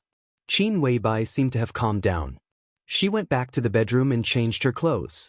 She was dressed simply in a white shirt and black straight pants. She washed her face in the bathroom. Qin Weibai, who had been empty and desperate and a little weak, suddenly became dreamy and cold again. She called Flaming Fire and asked them to prepare a car, book a plane ticket, and get ready to leave. Saint was still recovering in the small villa at the end of the villa area. Qin Weibai did not intend to see him again. From the very beginning, it was a deal between her and Saint. For her, the meeting in the villa a few days ago should be the last meeting in her life. Saint seemed to be aware of this, so he took off his cloak that day. She went downstairs and walked out of the villa. Before leaving Zhongzhou State, she still had to see two people. It didn't matter in which order, as long as she saw them. The lawn in front of the villa was green and soft. Qin Weibai stood on the grass and turned around gently. With her back to the West Lake, she stared at the villa that brought her too much happiness and peace of mind. The location of the villa was excellent, but because of the age, it was actually a little old. However, it seemed to be contaminated with too much of Li Tianlan's aura, so every brick and tile was impeccable. Impeccable, the most perfect. There was a kind of faint but full of joy, anger, sorrow, and joy, full of lingering love, full of deep love and no regrets. This atmosphere was neither heaven nor hell. It was the human world in the vast secular world. But it was no longer the human world that belonged to her. Why should she miss it? Qin Weibai pressed her red lips tightly. She looked at the villa in front of her again and simply turned around. A flash of red appeared in her line of sight. That red dress was like a swaying flame under the sun. The red was passionate, the red was charming, and the red was dazzling. So gorgeous, but so cold. The red dress, with the hem of the dress fluttering in the wind, walked lightly to Qin Weibai. Chapter 343. Qin Weibai looked at Red Dress who walked up to her. The red dress was bright and eye-catching, making people ignore the breeze, the sun, the lake, and the green trees. The red dress fluttered and became the most vivid color in front of Qin Weibai. Qin Weibai instinctively adjusted her body, took a step back, and made a subtle but clear defensive posture. Her expression was serious. But her eyes, which had just woken up, became dazed again, and there was no focus in them. It seemed to be the same morning. It seemed to be the same sunshine. It seemed to be the same breeze. It seemed to be the same red dress. How familiar this scene was. It was like a sharp knife, piercing directly into her broken heart without any leeway, making her numb and hollow soul experience the deep pain again. The story seemed to have just begun. But Qin Weibai felt that she was standing in the end. She was a little panicked. So she took another step back and looked around in a panic. The villa area was quiet under the sun. The breeze was extremely gentle, and the treetops were swaying in the wind. The sun shone on the west lake, with charming waves. There was no sky close at hand, and it was impossible to see the whole city from above. There was no blood on the ground, and the grass was green and soft, peaceful. Qin Weibai took a few deep breaths and forced herself to calm down. I cried. I'm fine now, she said. Red Dress looked at Qin Weibai quietly. Her eyes were as clear as water, with a kind of innocence that had never been polluted by any filth. She was wearing a bright red tunic dress and a pair of pure white sneakers. Her fair and straight calves were exposed. Her hair fluttered in the breeze. She was pure and enchanting, like a piece of colorful crystal. She was crystal clear and beautiful, yet so gorgeous. Qin Weibai's eyes stayed on her shoes for a long time. Red Dress seemed to take a small step back in a hurry and whispered, I'm not used to wearing high-heeled shoes. That's good. Qin Weibai smiled. Tianlan just left to find your brother-in-law. Did you come to Lin and by yourself? I came with my sister. Dongqing Rushi, dressed in red, said honestly. Lin, and was not far from Huading. Since Zhou Yuanshan was in charge of the Jiangxi provincial government, it was much more convenient for Dongqing Qiuqi and Zhou Yuanshan to get together. After Zhou Yuanshan got familiar with the environment in a few days, Dongqing Qiuqi naturally came to see her husband. It was just a 2 to 3 hour drive. Dongqing Rushi, who lived with her sister, naturally came to see her fiancé. I'm also your sister. Qin Weibai smiled softly and meaningfully. Her red and swollen eyes were still resplendent, but her expression was extremely gentle.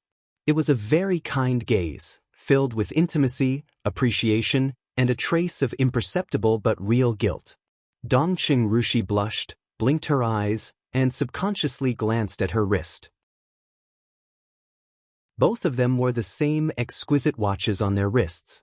She had nothing to do with Qin Weibai. But from Li Tianlan's point of view, Li Tianlan was their man, and they were naturally sisters. Dongqing Rushi gently bit her lower lip, and her bright little face was a little gloomy. No matter how pure her temperament was, she was still a woman, sharing a man with another woman, and she had to call this woman sister. Dongqing Rushi couldn't describe the feeling in her heart, but she just felt a little wronged. Do you feel very wronged? Qin Weibai asked softly. No. Dongqing Rushi shook her head subconsciously, but she was not good at hiding her emotions. She gently pursed her small mouth, and it seemed that she didn't mean what she said. It's normal to feel wronged. Qin Weibai touched Dongqing Rushi's hair, and her voice became softer. She was 1.76 meters tall barefoot, and she was a little taller than Dongqing Rushi. With a pair of high heels, her movement was very natural. Even if I were you, I would also feel wronged. At least for now, it seems that you are indeed more suitable for Tianlan than me. If I were you, maybe I would have already made a scene. Dongqing Rushi lowered her head and looked at her toes. She whispered, I don't dare. If I make a scene, Tianlan will definitely not want me. If Tianlan doesn't want me, my family will not want me either. Her words were very soft and tender. Qin Weibai, who knew something about the past, felt sad in her heart. How could they bear to do that? Qin Weibai smiled and took Dongqing Rushi's hand. You are the most suitable girl for Tianlan, no one else. Tianlan will definitely not abandon you. Really? Dongqing Rushi raised her head and looked at Qin Weibai with clear eyes. She was a little happy. Of course it's true. Qin Weibai nodded. The kindness in her eyes was not hidden, but there was still a trace of pity and sadness. If she didn't exist, who? Dongqing Rushi asked subconsciously. She asked it very naturally, but when she said the single syllable, there was a stiffness that she didn't even notice. The breeze was still soft. Dongqing Rushi, whose hand was held by Qin Weibai, gradually changed. The clarity in her eyes gradually changed, and a strange look became stronger and stronger. Qin Weibai let go of Dongqing Rushi's hand in silence. The kindness in her eyes gradually disappeared, and she became cold. Of course it's another you. I don't think there's anything wrong with my existence. The clarity in Dongqing Rushi's eyes disappeared completely, and she became extremely cold and vigilant almost instantly. Qin Weibai looked indifferently at Dongqing Yueshan, who had quietly replaced Dongqing Rushi's personality. There was a trace of disgust in her eyes that she couldn't hide. It was disgust, not hatred. You should disappear, she said coldly. If you don't show up, the Dongqing clan will be much more at ease. Ridiculous. Dongqing Yueshan sneered. My existence is not a secret in the Dongqing clan. My sister, my parents, my grandfather, and my godfather all know about it. They all love me very much. What qualifications do you have to stand in the Dongqing clan's position to judge me? You are neither human nor ghost. Qin Weibai's voice was as cold as the chilly wind blowing out of the polar glacier, without any temperature. Her smile was as cold as a knife and sharp.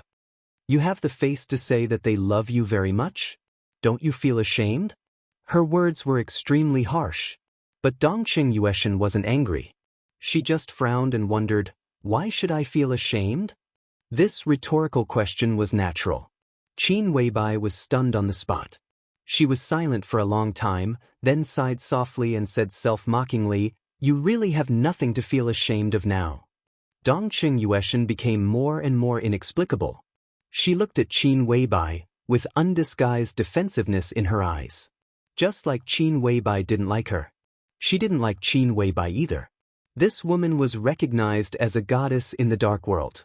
She was superior, perfect, otherworldly, and extremely beautiful.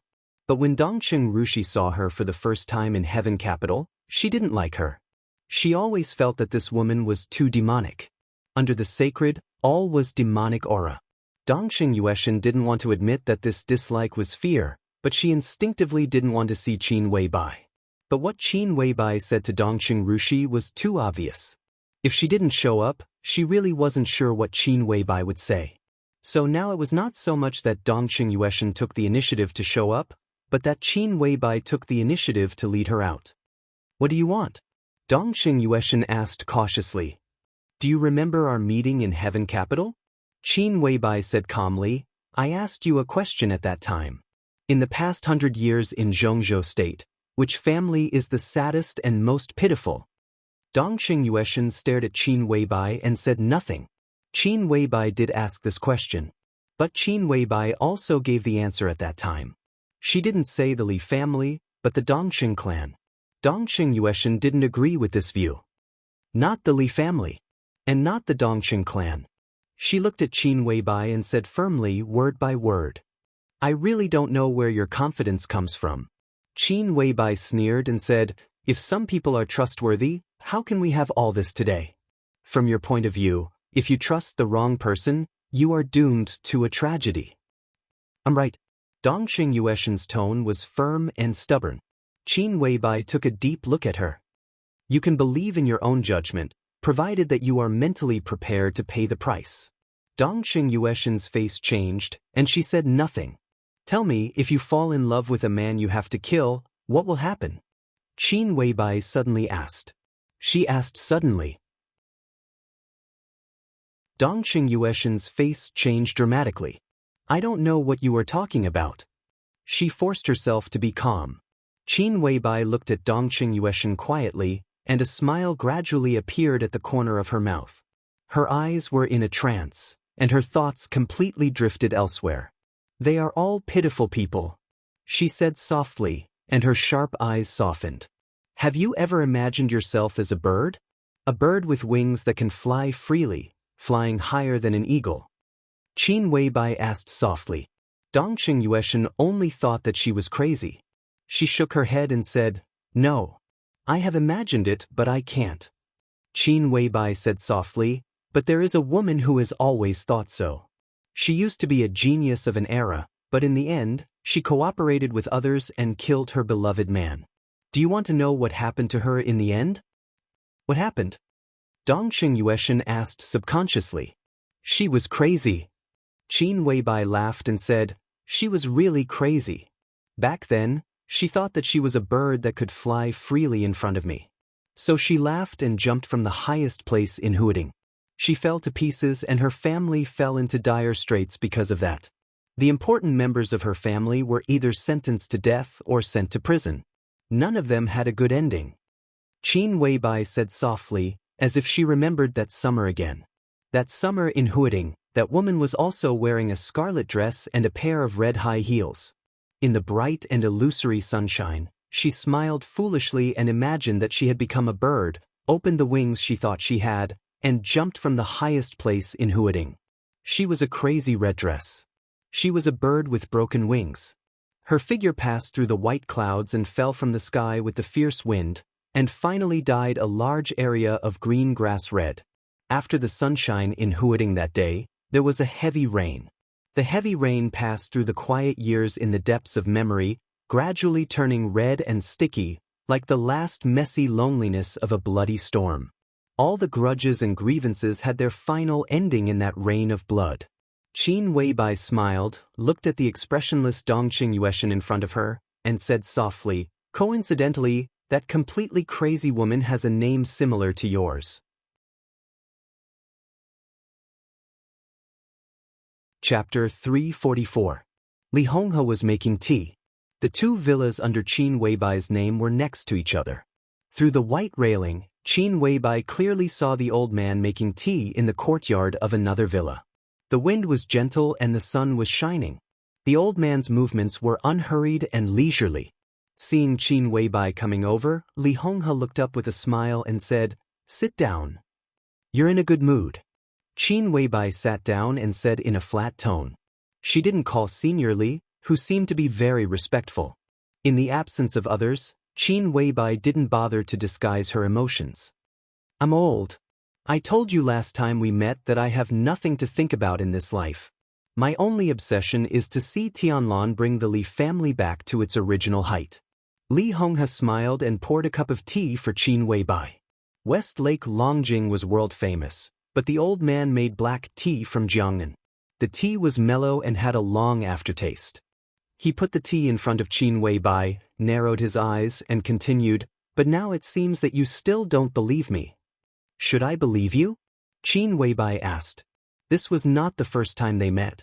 More than 4 years ago, when Li Tianlan repracticed martial arts for the first time in the desert prison, Qin Weibai and Li Honghe met for the first time. Qin Weibai had never concealed her doubts about Li Honghe, but she got all of Li Honghe's trust. "Whether you believe it or not, I mean it." Li Honghe looked at Qin Weibai calmly. Qin Weibai looked down at the cup of black tea handed over by the old man. She gently touched the edge of the cup with her fingers. After a long time, she suddenly asked, "Is there enough manpower in the Li family?"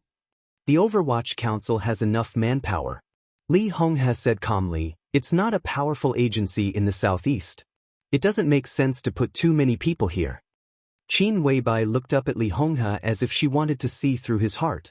On the surface, the Southeast Supervisory Council was indeed meaningless. Most of the Southeast was the territory of the Wang family of Beihai. A few areas like Huading were also a mix of crooks and honest people. Those who dared to establish themselves there all had quite a strong background. The power and function of the special warfare system were originally very vague. The Supervisory Council had the function of supervision. But at present, unless an institution blatantly committed treason, the Supervisory Council had no business at all. But it was an organization that could be at the same level as the Special Warfare Department. Li Honghe's position was more meaningful to provide the Li family with a place to survive. The Li family, which had only a dozen people left, was all stuffed into the Overwatch Council. At least, it was equal to having a veritable official identity. It was also equal to Zhongzhou State's recognition of the Li family's status again after many years of treason. With this identity, no matter how much the Wang family of Beihai and Kunlun City hated the Li family, they could only hold it in. If they took the risk to take action, once clues were exposed and used by people with ulterior motives, it might form another case of treason, and the evidence would be more conclusive than the case of treason many years ago. Therefore, in a short time, in the absence of absolute certainty and entanglement of great interests, the Li family would be extremely safe in Lin and with the brand of the Overwatch Council. But it was only limited to safety. It was also very difficult to expand. And this was under the situation that the Li family got the survival soil after Sai City gave up a murderous weapon in 2 provinces in the northeast. Wu Jingmin was transferred from Jiangzhou. But all this was only on the surface. No matter how down and out the Li family was, Li Honghe was still there. Although Wu Jingmin was transferred, he went further into the decision-making committee and became the lowest-ranking deputy prime minister in the cabinet. Zhang Qi, the minister of special warfare in the southeast, also hid very well. This was only known by Qin Weibai. God knew how many cards Li Honghe had hidden in his hands. This unfathomable old man, guarding in the southeast, held an agency that seemed to have no real power, but had too many chess pieces that could be used in the dark. He said he had no thoughts. Who dared to believe it? At least Qin Weibai did not dare to believe it. Everything in the future depends on Tianlan. Li Honghe whispered, "The road has been paved. Although this starting point is not perfect, it is much better than expected. At least, as long as I am alive, he will not have any worries." But the situation is not good. Qin Weibai's tone was indifferent. In all fairness, today's Li family was already good. At least it had become Li Tianlan's help. Jiangzhou, which was likely to become the foundation of the Li family in the future, and Zhongzhou State's deputy prime minister, who was old but strong, was not weak. In any group, it would be an important or even a core component.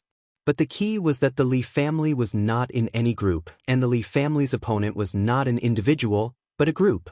It was a behemoth like the Southeast Group and the Special Warfare Group. In comparison, the help around Li Tianlan suddenly seemed extremely loose. One was the declining Li family, and the other was Sai City, which had just risen for a few decades but lost its murderous weapon. As for the giant group, Li Tianlan didn't get the support of the giant group so much as the support of the 3 pillars of rich and powerful families. Dongqing City, the Bai family, and the Zhou family. The combined forces were indeed powerful, but it was still a different concept from the support of the giant group. "It's really not good." Li Honghe nodded. "So if you have extra men, you don't have to monitor me. It's better to put them in more useful places." Qin Weibai's slender and delicate fingers gently tapped on the edge of the cup. The sound of fingernails gently touching the teacup was extremely empty, calm, but unusually distant. Qin Weibai's voice sounded in the tapping. "How much can you grasp about the purgatory of Heaven Capital?" The Li family had been away from the Dark World for many years. But this problem could still become the most sensitive one in the Dark World. Li Honghe. Grasping the purgatory of Heaven Capital. Li Honghe did not seem surprised by this question. He was silent for a while, and then said indifferently, "Which aspect do you mean?" There were only 2 main reasons why the purgatory of Heaven Capital could become the top superpower in the Dark World in just 3 years, and its momentum surpassed that of the Samsara Palace. First, it was a decisive expert who could almost override the entire Dark World. It was deity who had fought with Wang Tianzong more than once without suffering much loss. Second, it was the pillar experts and elite troops of the purgatory of Heaven Capital. Sun Luo, life-prolonging, immortality. When the 3 palaces of the purgatory of Heaven Capital were famous in the Dark World, people found that the experts of the purgatory of Heaven Capital were far more than Daybreak, Dawn, and Phoenix. There were also a large number of silent experts and real battle-hardened elites. Top experts, steady pillars, and battle-hardened elites formed the most stable structure of the purgatory of Heaven Capital. They had no shortcomings because they were backed by East Island, so they could become a real superpower in the shortest time. All aspects. Qin Weibai said indifferently. This time, Li Honghe was silent for a longer time, and then he said slowly, "I don't know." Qin Weibai could hear that it was the truth.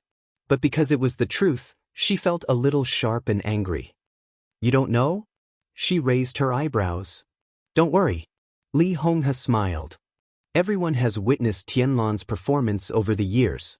The Li family all approves of him. But not everyone approves of him. Qin Weibai's tone was cold.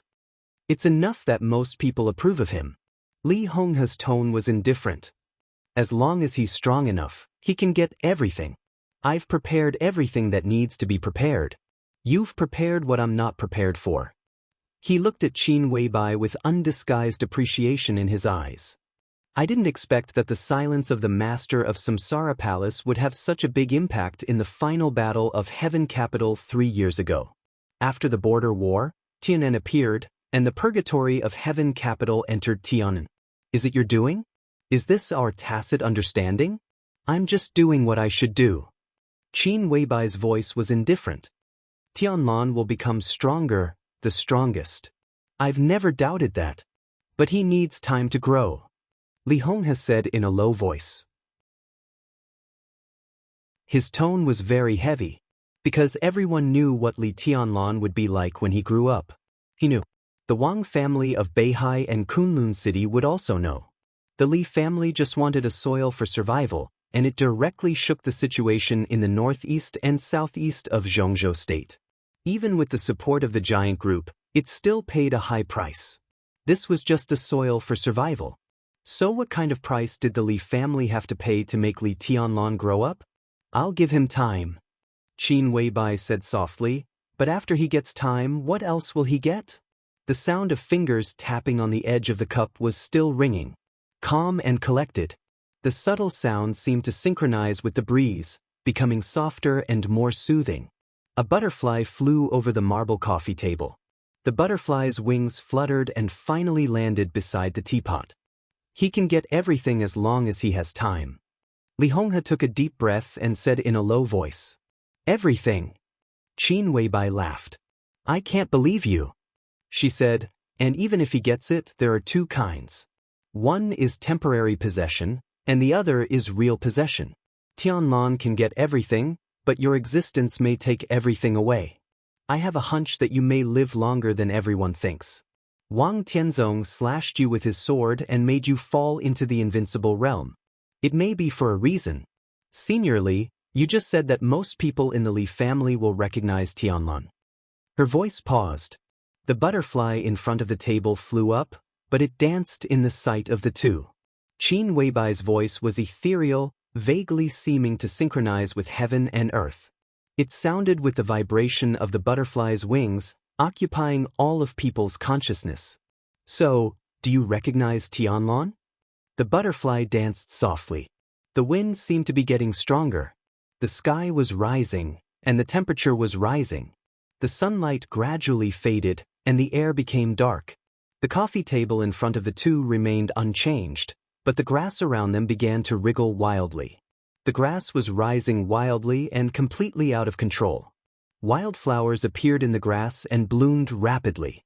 One by one, the trees grew bigger and taller in the grass at a speed visible to the naked eye. The air became sultry and thick. The villa disappeared. A dense, primitive forest suddenly appeared around the two of them.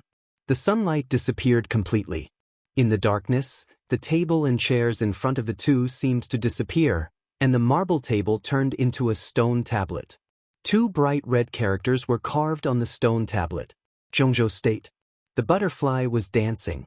The wind was getting stronger. The thick and sultry air was flowing in the wind. The sultry air gradually became cool, and then it turned into bitter cold. It began to snow high up in the sky. The snow covered the treetops and fell to the ground. Of course, I recognized Tianlan.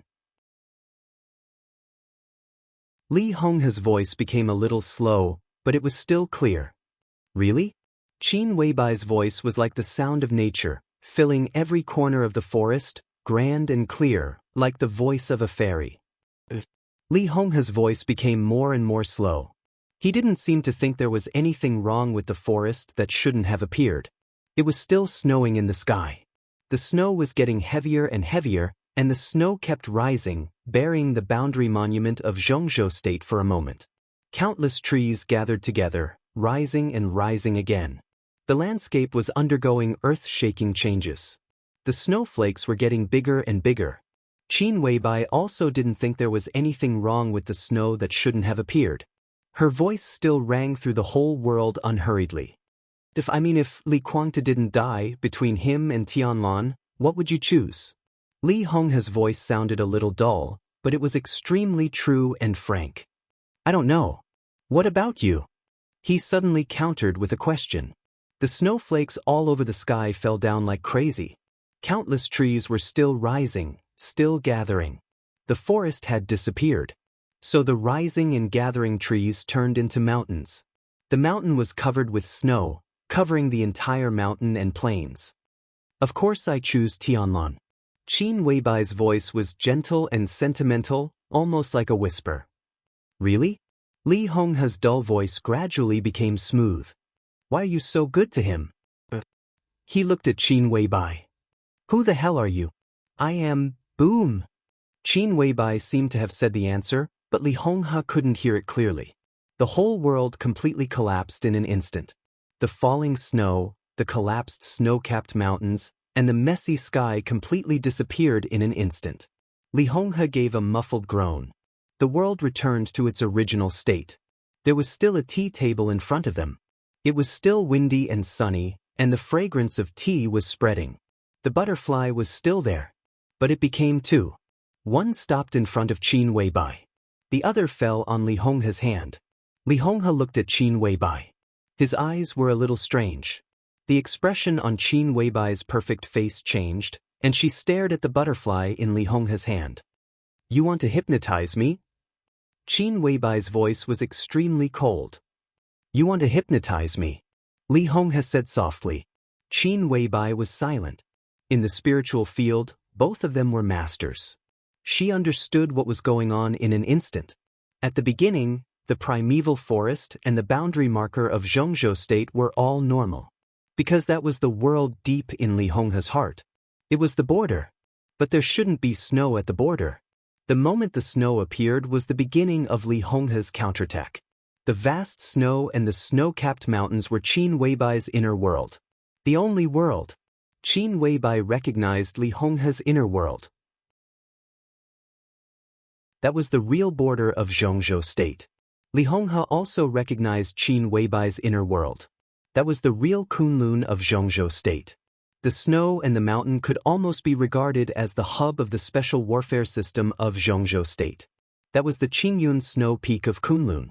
Under the Qingyun Snow Peak. It was Kunlun City of Zhongzhou State. The two worlds changed so naturally that Qin Weibai, who wanted to hypnotize Li Honghe, didn't notice it. Instead of getting the truth she wanted, she almost fell into Li Honghe's trap. The confrontation in the spiritual field was even more thrilling than the fight between martial arts, because it was almost an interrogation of the soul. Li Honghe fell from the invincible realm, and his willpower was unstable. Qin Weibai was also in a trance in the face of the parting that would never be together again. Qin Weibai took a deep breath and calmed down again. She might have said something just now, but she believed that Li Honghe couldn't hear it. I didn't expect you to have such a strong sense of self-protection. Li Honghe smiled and said, similarly, I didn't expect you to know this method of hypnosis. He looked at Qin Weibai and said, the field of hypnosis is broad and profound. Different techniques have different effects. This technique is improved by me, and it can even be said to be my own creation. Li Honghe touched the butterfly on his hand and said, I can be sure that there is only one person who knows this technique except me, but that person is not you. His smile was a little complicated and confused. So can you tell me who taught you this technique? Qin Weibai glanced at Li Honghe coldly and said nothing. Hey, sister, Grandpa Li, are you drinking tea here? It's windy. A voice suddenly sounded. Lin Yuxian appeared in front of the two with a bright smile. What are you talking about? Nothing. Li Honghe smiled and said, watching the butterfly. He raised his hand. The butterfly flew up and flew past Lin Yuxian's eyes. What butterfly? Where is it? Lin Yuxian looked confused. Let's go. Qin Weibai suddenly stood up. She took a deep look at Li Honghe and said calmly, I don't know if I should believe you or not. My distrust of you all comes from that cemetery. I know what you have done. Lin Yuxian was there, so what she said was not completely clear.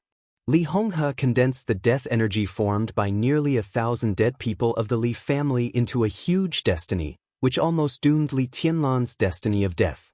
How could Qin Weibai believe Li Honghe? A light flashed in Li Honghe's eyes, and he smiled bitterly. I understand, but I have no choice. If I had a choice, I wouldn't do that. He sighed softly, looked at Qin Weibai, and said softly but sincerely, I also know what you and Wu Wei have done. Thank you. I'm leaving. Qin Weibai shook her head. Li Honghe stood up behind her and bowed deeply to the young woman who was nominally his granddaughter-in-law.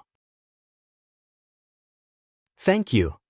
Lin Yuxian was startled. Qin Weibai did not look back. Li Honghe looked at her back with a calm expression. He knew what Qin Weibai had done, so he naturally knew what kind of consequences she had to bear. This woman, who had only a vast expanse of snow in her heart, was going to face the tribulation for Li Tianlan. Li Tianlan thought that it was just a farewell. But Li Honghe knew it clearly. There would be no future for her to leave this time. No matter what happened in the future, her perfect figure would no longer be seen in the final sky of Li Tianlan and the Li family. Qin Weibai gently turned around and walked out of the villa. The brilliance of the whole early summer seemed to wither like winter as she turned around. Chapter 345. It was Zhou Yuanshan who asked Li Tianlan to meet, but the meeting place was the first building of the Jiangzhe Council compound. This was Wu Jingmin's residence. Wu Jingmin's entry into the cabinet was a foregone conclusion. The Ministry of Organizing Work of Zhongzhou State had issued a document a few days ago, and the whole of Jiangzhou was shaken violently. Recently, the council compound of Jiangzhou was extremely lively. Various departments at the provincial level and the prefecture level leaders below them came in an endless stream. Wu Jingmin had been running Jiangzhou for more than 20 years, and he had been the top leader for nearly 20 years. His deep foundation was completely revealed when he was about to leave office. Every car going in and out of the council compound was enough to show the old man's almost superb control of Jiangzhou. The southeast of Zhongzhou State was very lively this year. The most lively place was Jiangzhou. Lively, but not chaotic. Wu Jingmin's departure from Jiangzhou would naturally have a huge impact, but his departure was not unacceptable. He entered the decision-making committee and was the real deputy prime minister of Zhongzhou State, not a nominal title. In the cabinet, he was in charge of business, finance, market economy, quality inspection, customs, tourism, and other work of Zhongzhou State. Although he ranked last, the real power in his hands was not fake. This was undoubtedly the result of the secret support of the giant group and Li Honghe. At the same time, it was announced to the whole of Jiangzhou that Wu Jingmin did not lose power after leaving Jiangzhou. Such a move would not completely stabilize people's hearts, but at least it would not make the whole officialdom of Jiangzhou panic. This was the first step to stabilize Jiangzhou, and it was a crucial step. Only when Wu Jingmin was still in power could all the subsequent actions of the Li family be meaningful. It was just after 9 o'clock in the morning when Li Tianlan arrived at the council compound on Fu Road, Lin in Province. Wu Jingmin's secretary stood at the door to greet him. The secretary had the same surname as Li Tianlan, and his first name was Tong. He was ordinary, introverted, and reserved. He reached out to stop Li Tianlan's car, opened the door of the passenger seat, and sat down. He said with a smile, "Your Highness, I'm Li Tong. The secretary and the governor are walking in the yard, and they asked me to pick you up." Li Tianlan nodded with a smile, his eyes peaceful. As the secretary of the top leader of Jiangzhou, Li Tong's information was naturally among them.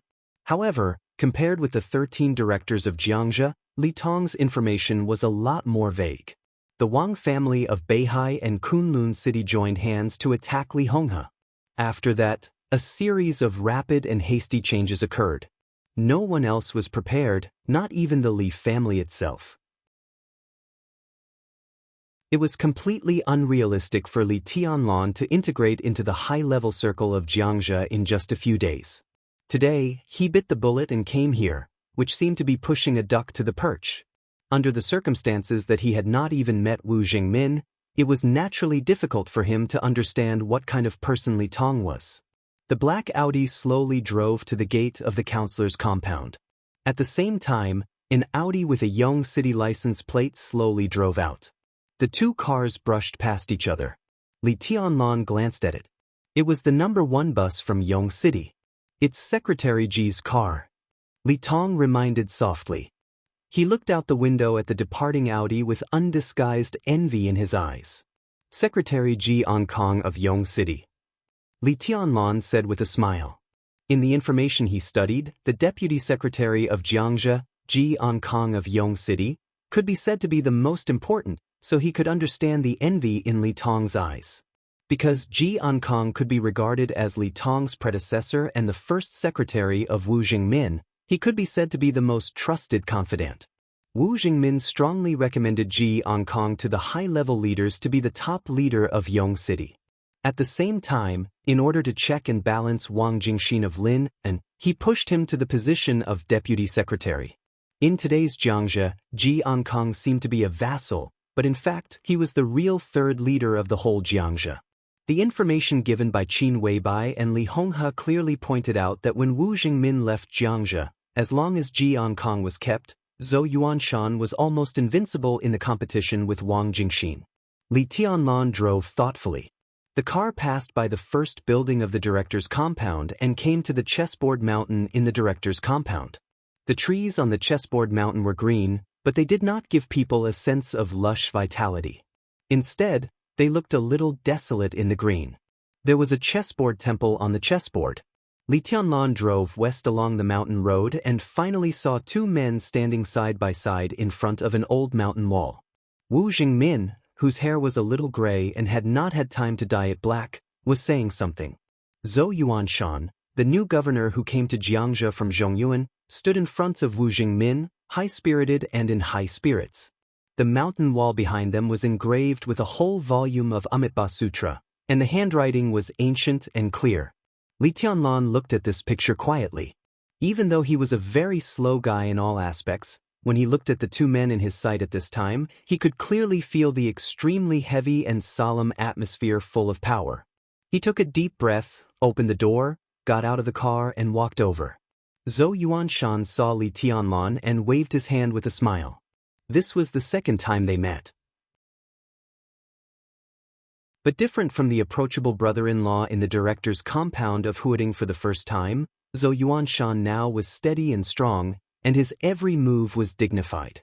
The only thing that remained unchanged was that his eyes were still kind when looking at Li Tianlan. He shook hands with Li Tianlan, and then introduced with a chuckle, "Tunan, this is Secretary Wu." Li Tianlan did not reach out to Wu Jingmin. He came to him, bent down very seriously, and bowed to call him Grandpa Wu.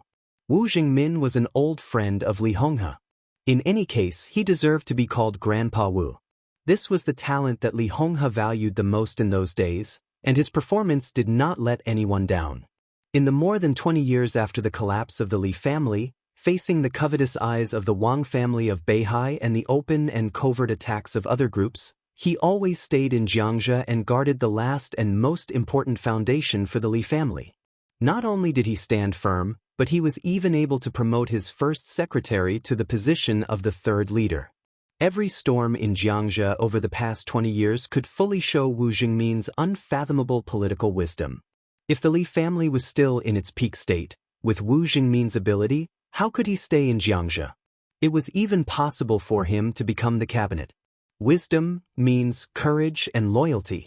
Wu Jingmin could hardly find any flaws. This was a real strong man. He waited for the current situation with more than 20 years of silence and persistence, and finally won everyone's respect. Such silence was even more powerful than the desperate roars of too many people. Why are you so polite? Wu Jingmin smiled and helped Li Tianlan. His eyes were a little emotional. Looking at Li Tianlan's young face, he whispered, "Today's situation is not easy, and it will depend on you in the future." "Don't worry, Grandpa Wu." Li Tianlan's voice was very light, but there was no guilt in it, only firmness. In this situation, Jiangxia can only be temporarily handed over to Yuanshan. Wu Jingmin sighed and said, "Today I called you here for no other reason.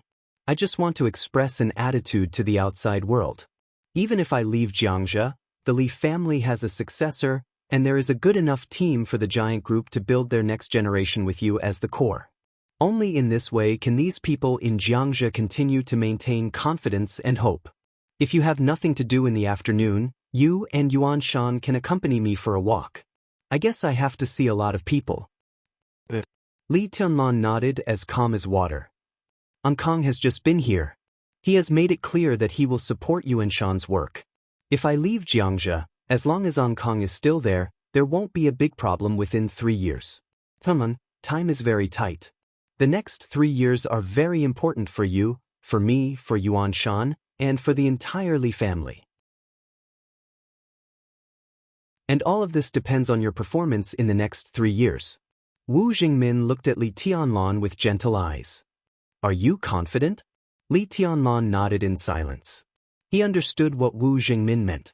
3 years later, there would be a major change of government in Zhengzhou state once in a decade. At that time, if there was no accident, Wu Jingmin would definitely retire. After all, he was too old. Once Wu Jingmin retired, the situation in Jiangxia would be unpredictable. At that time, whether Governor Zhou Yuanshan of Jiangxia could take the position or not would be the key. If Zhou Yuanshan could not stay in Jiangxia, the Li family was bound to be in turmoil again. Even if Zhou Yuanshan could get a position not inferior to that in Jiangxia, the Wang family of Beihai that regained control of Jiangxia would not let the Li family have a good life. If Zhou Yuanshan was forced to leave, it would even affect the layout of the giant group. This was a real move in one hair and the whole body would be affected. It was difficult for the Li family to make any real big moves in Jiangxia within 3 years. Therefore, everything was on Li Tianlan. 3 years later, it was the time to really test the Li family's survival. What Li Tianlan could do could even directly determine the final result of the Li family. And what he had to do was not only to ensure that his martial arts advanced by leaps and bounds, but also to make his power expand rapidly. At least, he had to ensure that Zhou Yuanshan could take the position in Jiangxia. This was the bottom line and the biggest goal. "Don't worry, Grandpa Wu." Li Tianlan took a deep breath. His tone was not excited. "Next, everything depends on me." Wu Jingmin nodded and said meaningfully, "When a pawn crosses the river, there is no way back. It can only move forward. Everyone is a pawn." Zhou Yuanshan whispered. The general trend was like a chessboard. Every time there was a turbulence on the chessboard, there were dense black and white interlacing, just like Go. But when it came to the Li family, the general trend of the Li family was also a chessboard. But because they had too few pawns, each pawn must have a more distinct role. It was like chess. Wu Jingmin crossed the river from Jiangxia to Yuzhou. Zhou Yuanshan crossed the river from Zhongyuan to Jiangxia. Li Tianlan also crossed the river from Jiangxia. They were all pawns crossing the river. There was no retreat. On the chessboard mountain, in front of the chessboard temple, the 3 of them stood quietly, like 3 pawns on the chessboard who crossed the river first.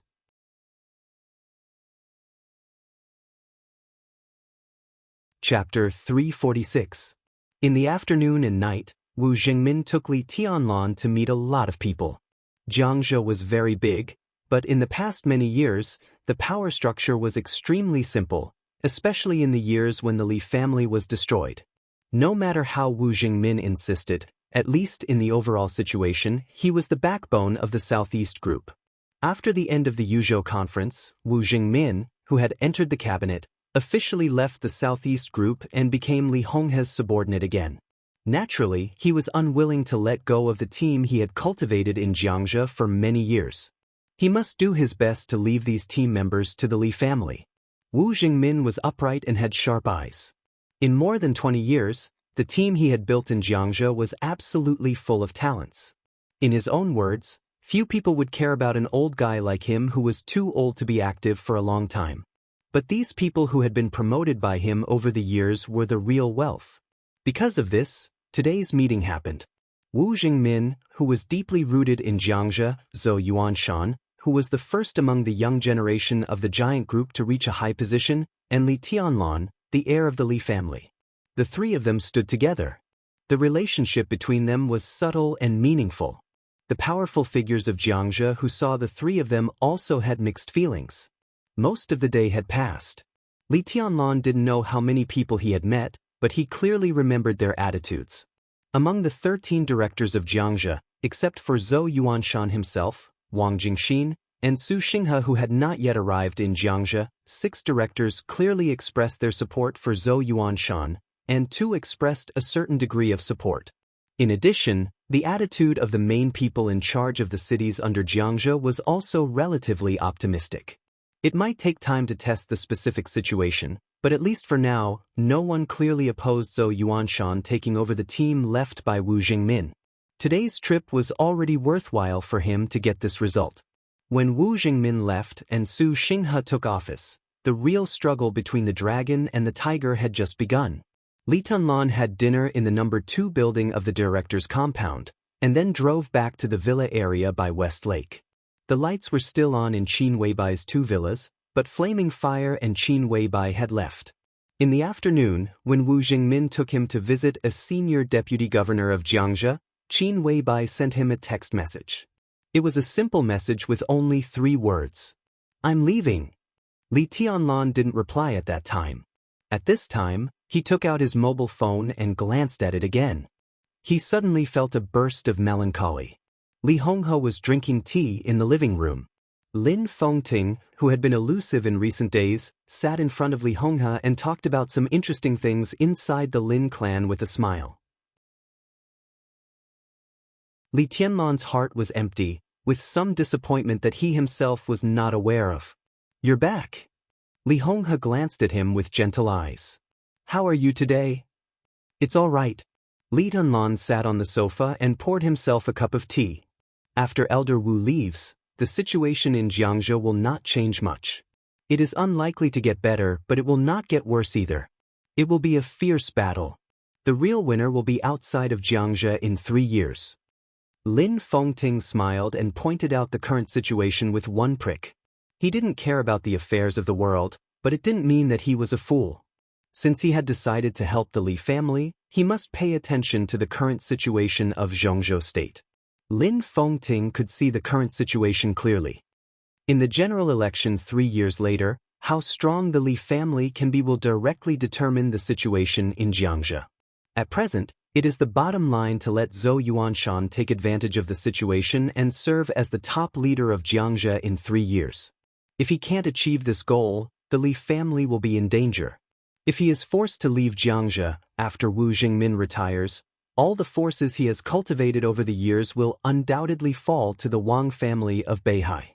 At that time, the Li family will have nothing, and Zhou Yuanshan, who has bet on his political future, will completely lose the qualification to compete with Wang Jingxin. The giant group will also rebound because of Zhou Yuanshan's failure.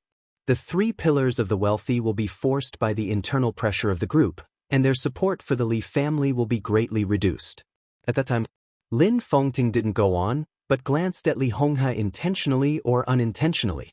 Li Honghe drank tea with a calm expression. 3 years later, there would be a general election.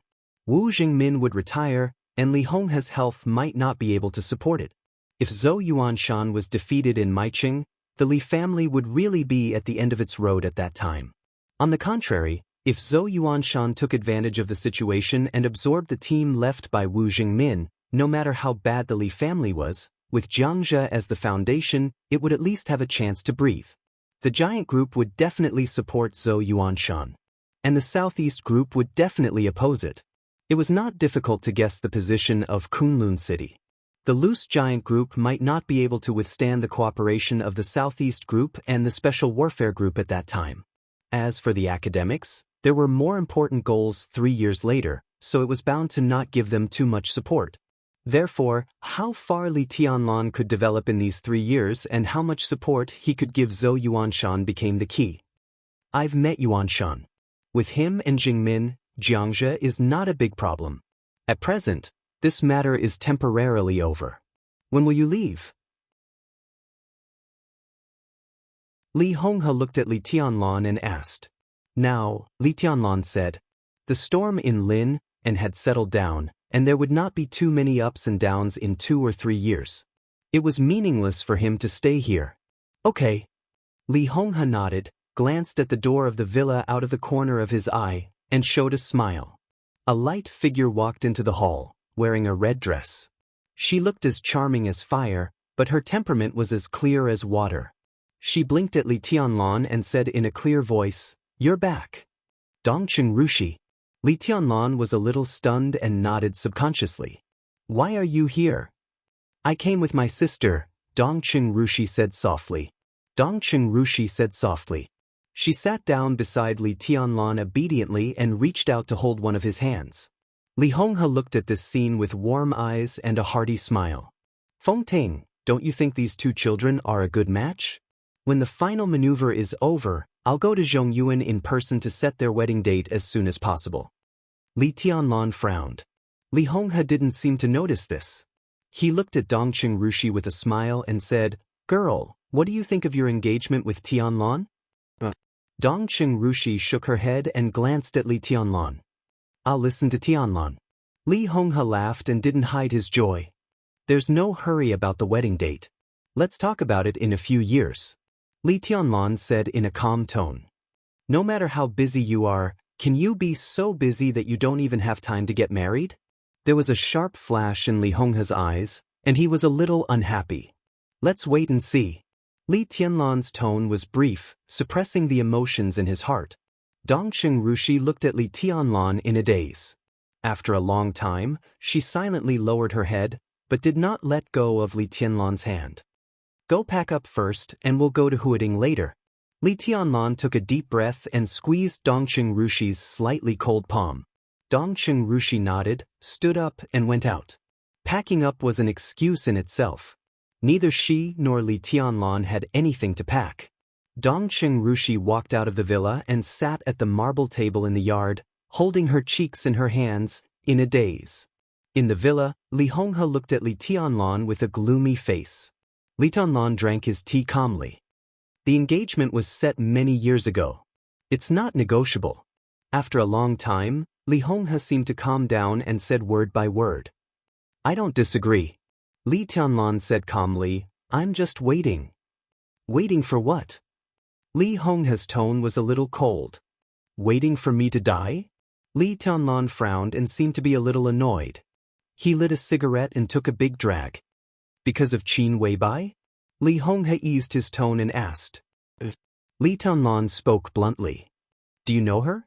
Or, do you know who she is?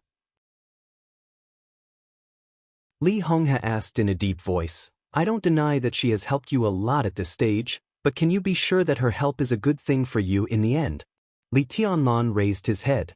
His eyes were bright and sharp, like the bright sword light after it was unsheathed. You don't believe her? Li Tianlan asked. I do. Li Honghe said calmly, but I can't find the basis for trust. You, me, the Wang family of Beihai, and the whole dark world, no one knows Samsara Palace and no one knows Qin Weibai. When Qin Weibai first appeared in Huding, the 6 investigated her through their own intelligence channels. They only knew that she came from a small mountain village in the southwest. But after all these years, the 6 tried their best. They couldn't even find any clue about her parents, not to mention that small mountain village. There was no clue at all. Do you understand? She looked at her grandson's raised eyebrows and sighed softly. I can trust Qin Weibai, but I'd rather cooperate with the Dongqing clan. After all, they know everything. And when it comes to Zhongzhou State, not to mention that Samsara Palace is not in Zhongzhou State, even if they are here, they can't help you as much as the Dongqing clan. Marrying Rushi is the best for you and the Li family. Not the best for me. Li Tianlan looked at Li Honghe with burning eyes. I really don't know her past, But I believe in her feelings for me. For me, this is the basis of all trust. Feelings? Li Honghe sneered. Do you know where these feelings come from? Li Tianlan had been stunned and couldn't say a word.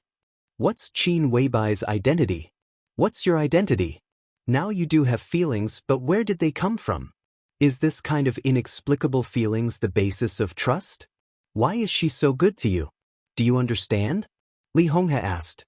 He took a deep look at his grandson, whose face was changing, and said calmly, behind the inexplicable deep feelings, there must be a debt. This kind of debt may be in the past, or it may be in the future. She may know that she is destined to owe you something in the future, so she makes it up to you now. I believe in such feelings. But I don't. As he spoke, the muscles at the corner of his mouth twitched, and a touch of pain and anger flashed in his eyes. Lin Fengting's mouth also twitched. I'm going to Huading. Li Tianlan stood up and walked out of the living room without looking back.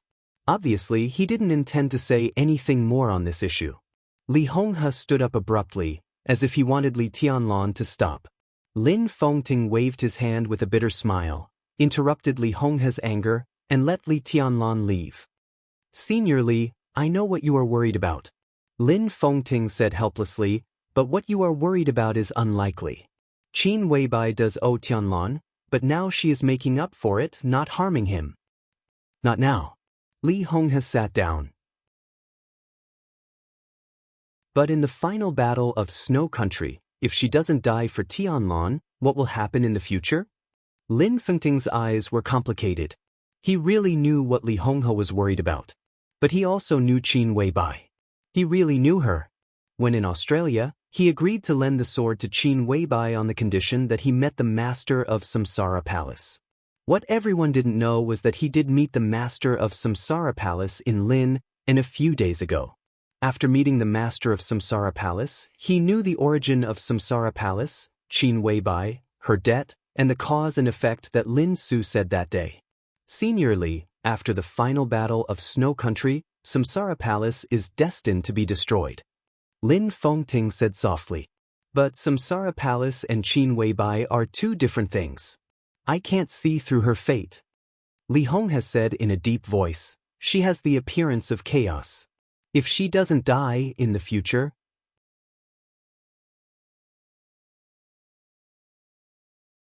Chapter 347. When he left Lin, and in addition to Dongqing Rushi, who went back with him, Li Tianlan also had a very famous driver. Lin Fengting stayed in Linen, but he sent his son Lin Yuxian to Huading. Li Tianlan and Dongqing Rushi sat in the back row. Lin Yuxian drove the car with a smile on his face, carefree and in a good mood. Did Yuxian go to Huading to see the final maneuver? Li Tianlan took out a cigarette and handed it over, asking casually. In the end, he didn't let the heir of the Lin clan call him brother-in-law, and Lin Yuxian didn't let Li Tianlan call him brother Lin. They called each other by name. Although they were not very familiar with each other, now they were on the same side, so their relationship was relatively harmonious. Yes. Lin Yuxian took the cigarette and subconsciously glanced at Dongqing Rushi in the rearview mirror, only to find that the genius of the Dongqing clan didn't feel disgusted. Instead, she took out a lighter to help Li Tianlan light the cigarette. He smiled and said, the final maneuver of the two academies of Zhongzhou State is quite important every time, and this one is even more so. With you, Xingxiao, Gu Hanshan, and Zhang Shangyu, this maneuver can be said to be the most valuable one. If I don't watch such a big show, I will regret it for the rest of my life. Not only me, but the people of the superpowers in the dark world will certainly collect relevant information even if they don't come. Now the Sky Academy is the focus of attention. Li Tianlan suddenly remembered the chat with Qin Weibai a few days ago. It was a chat about the Chosen One. Qin Weibai said that in this era, if someone could face Lin Fengting, deity, and the master of Samsara Palace with murderous weapons and not hurt his foundation, he would be the chosen one of this era. But this era was about to pass.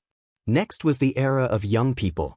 Wang Xingxiao, Gu Hanshan, and Jiang Shangyu would all be the top combat forces of Zhongzhou State in the future. If his foundation was not hurt in the face of their siege, would he really deserve the title of the chosen one of Zhongzhou State? Li Tianlan didn't consider whether he could do it or not. He was already considering what risks and benefits it would bring to him. In the final maneuver, if he really defeated everyone in this way, then no one would doubt his potential and future. But the Wang family of Beihai and Kunlun cities' desire to kill him would be so strong that it couldn't be any stronger. Li Tianlan was very clear about this. He was thinking about how many people would protect him at all costs. As long as he survived, the enormous prestige he had obtained after becoming the #1 expert of the younger generation would become tangible benefits. His future development in the Southern Heaven region would also be smooth. The final maneuver, Li Tianlan murmured to himself. After the Yuzhou conference, the final maneuver would undoubtedly become a watershed for the Li family. In the long run, it was even more crucial than the Yuzhou conference. The Yuzhou conference demonstrated the Li family's past foundation, while the final maneuver meant the Li family's future potential. The time interval between the two events was so short. Li Honghe and Li Tianlan seemed to really connect the past and the future. Tianlan, are you really going to Tiannan to develop after the final maneuver? Lin Yuxian casually turned off the music in the car and asked with a smile. Li Tianlan came to his senses and nodded. There is a chance there. I don't want to miss it. Do you mind if I go to Tiannan with you to have a look? Lin Yuxian chuckled and took a deep drag on his cigarette. He was leisurely and carefree, and his hands were about to leave the steering wheel. Li Tianlan froze for a moment. Then, he was shocked and sat up straight subconsciously. Are you going to Tiannan too? He asked. Are you looking down on me? Lin Yuxian said with a smile, I'm not afraid of any of the few young heavenly sons in Zhongzhou state at present. Well, I shouldn't be a match for Xingxiao. What I lack is not sword intent, but realm. I may suffer a little in physical strength, but the difference won't be too big. If I go to Tiannan, I won't be a burden and can still help. I believe you. Li Tianlan looked at Lin Yuxian strangely. Lin Yuxian's current realm was only half a step away from the peak of the thunder-shocking realm. There was no doubt about his talent and inheritance. But he couldn't figure out why Lin Yuxian went to Tiannan. Does Uncle Lin know that you're going to Tiannan? Li Tianlan asked straightforwardly. Lin Yuxian nodded. He doesn't support or oppose it. Everything depends on my choice. The Lin clan never enters the secular world. Li Tianlan said slowly. Lin Yuxian disapproved of this rule. It's true that we don't enter the secular world. But it's only the people of the Lin clan's headquarters who don't enter the secular world. To be honest, if you hadn't appeared, I might have been in Zhongzhou state now. Zhuanyuantai in Zhongzhou state belongs to the Li family and the Lin clan. If the Li family can't bear the foundation of our ancestors, the Lin clan won't let it go. The original plan was for me to come to Zhongzhou state to set up a branch of the Lin clan. Now that you've appeared, I'm much more relaxed. I've always wanted to say thank you. Now I should go to Tiannan to help you with a little. And maybe I'll find the dark world wonderful in the future and directly set up a branch of the Lin clan in your territory. The future of our age is too changeable. Who can tell? Can I choose this? Li Tianlan found it incredible. Lin Yuxian was the heir of this generation of the Lin clan, and he was the only heir. If he left the headquarters, who would inherit the Lin clan in the future? I couldn't choose before. But now I can choose. Lin Yuxian paused and said calmly, in the next 20 years of the Lin clan, my father has found a helmsman who is better than me, him, and everyone else. I won't hide it from you. It's the sister I just recognized. The dark world is very chaotic now, but this 3-year war will come to an end sooner or later. If there is no accident, this storm will end in Snow Country. At present, the Samsara Palace is in a very bad situation. In the past 3 years, it can be said that the Samsara Palace has single-handedly provoked the scuffle in the dark world. Now all the superpowers have almost reacted, but they can't get off. They can only bite the bullet and fight on. But at the last moment, the Samsara Palace, which has attracted too much hatred, will not have a good end. Its destruction is expected. If the Samsara Palace disappears, my father plans to let my sister take care of the Lin clan for the next 20 years. He looked at Li Tianlan and said meaningfully, Not the headquarters of the Lin clan. It's the whole Lin clan. Li Tianlan looked stunned. The whole Lin clan. Even with his current knowledge, he didn't know what it meant. The headquarters of the Lin clan, plus the branches scattered around the world, might be a behemoth that could compete with the Wang family of Beihai. At the very least, it was not much weaker than the general superpowers. In terms of foundation, it was much stronger than the current Samsara Palace. Lin Fengting let Qin Weibai take care of the Lin clan for the next 20 years? Until now, thinking of the first time they met in Lin, and a few days ago, Lin Yuxian called Qin Weibai's sister, Li Tianlan was pondering over the endless aftertaste. But Li Tianlan couldn't help asking. This question was simple and complicated, containing too many things. Among these things, the word trust was particularly sensitive. Why did Lin Fengting trust Qin Weibai so much? Because my sister doesn't care about these things. Lin Yuxian whispered, "This is what my father told me. She doesn't care about power and interests. For the dark world, my sister really has no desire. Otherwise, the Samsara Palace must be different today. As long as her requirements are met in the things she cares about most, she is the most trustworthy person." What she cared about most, Li Tianlan thought of Lin Yuxian going to Tianan with him. He seemed to understand something, but he still couldn't help asking, what does she care about most? Your stability. Lin Yuxian's eyes were a little envious. You are what she cares about most. As long as you can be stable, she won't care about anything else. That was why he followed Li Tianlan to Tianan. In the case that the Samsara Palace was doomed to be destroyed, the loose and united Lin clan might not be able to give Li Tianlan much help, but at least it could provide Li Tianlan with a way out. Li Tianlan thought of what Li Honghe had just said. Behind the inexplicable deep affection, there must be a debt. If there was really a debt, what kind of debt could make her compensate so affectionately and persistently? Li Tianlan shook his head hard and threw away the cigarette butt in his hand. He didn't speak for a long time. Lin Yuxian smiled, turned on the music in the car again, and drove in silence. There was one thing he didn't say. He now had a choice not to inherit the Lin clan. If he followed Li Tianlan to Tianan and eventually established a branch of the Lin clan in Zhongzhou State, such a result was the best for Li Tianlan, Qin Weibai, the Li family, the Wang family of Beihai, the Lin clan, and even the Dongxing clan. Lin Yuxian even knew what Li Honghe was worried about.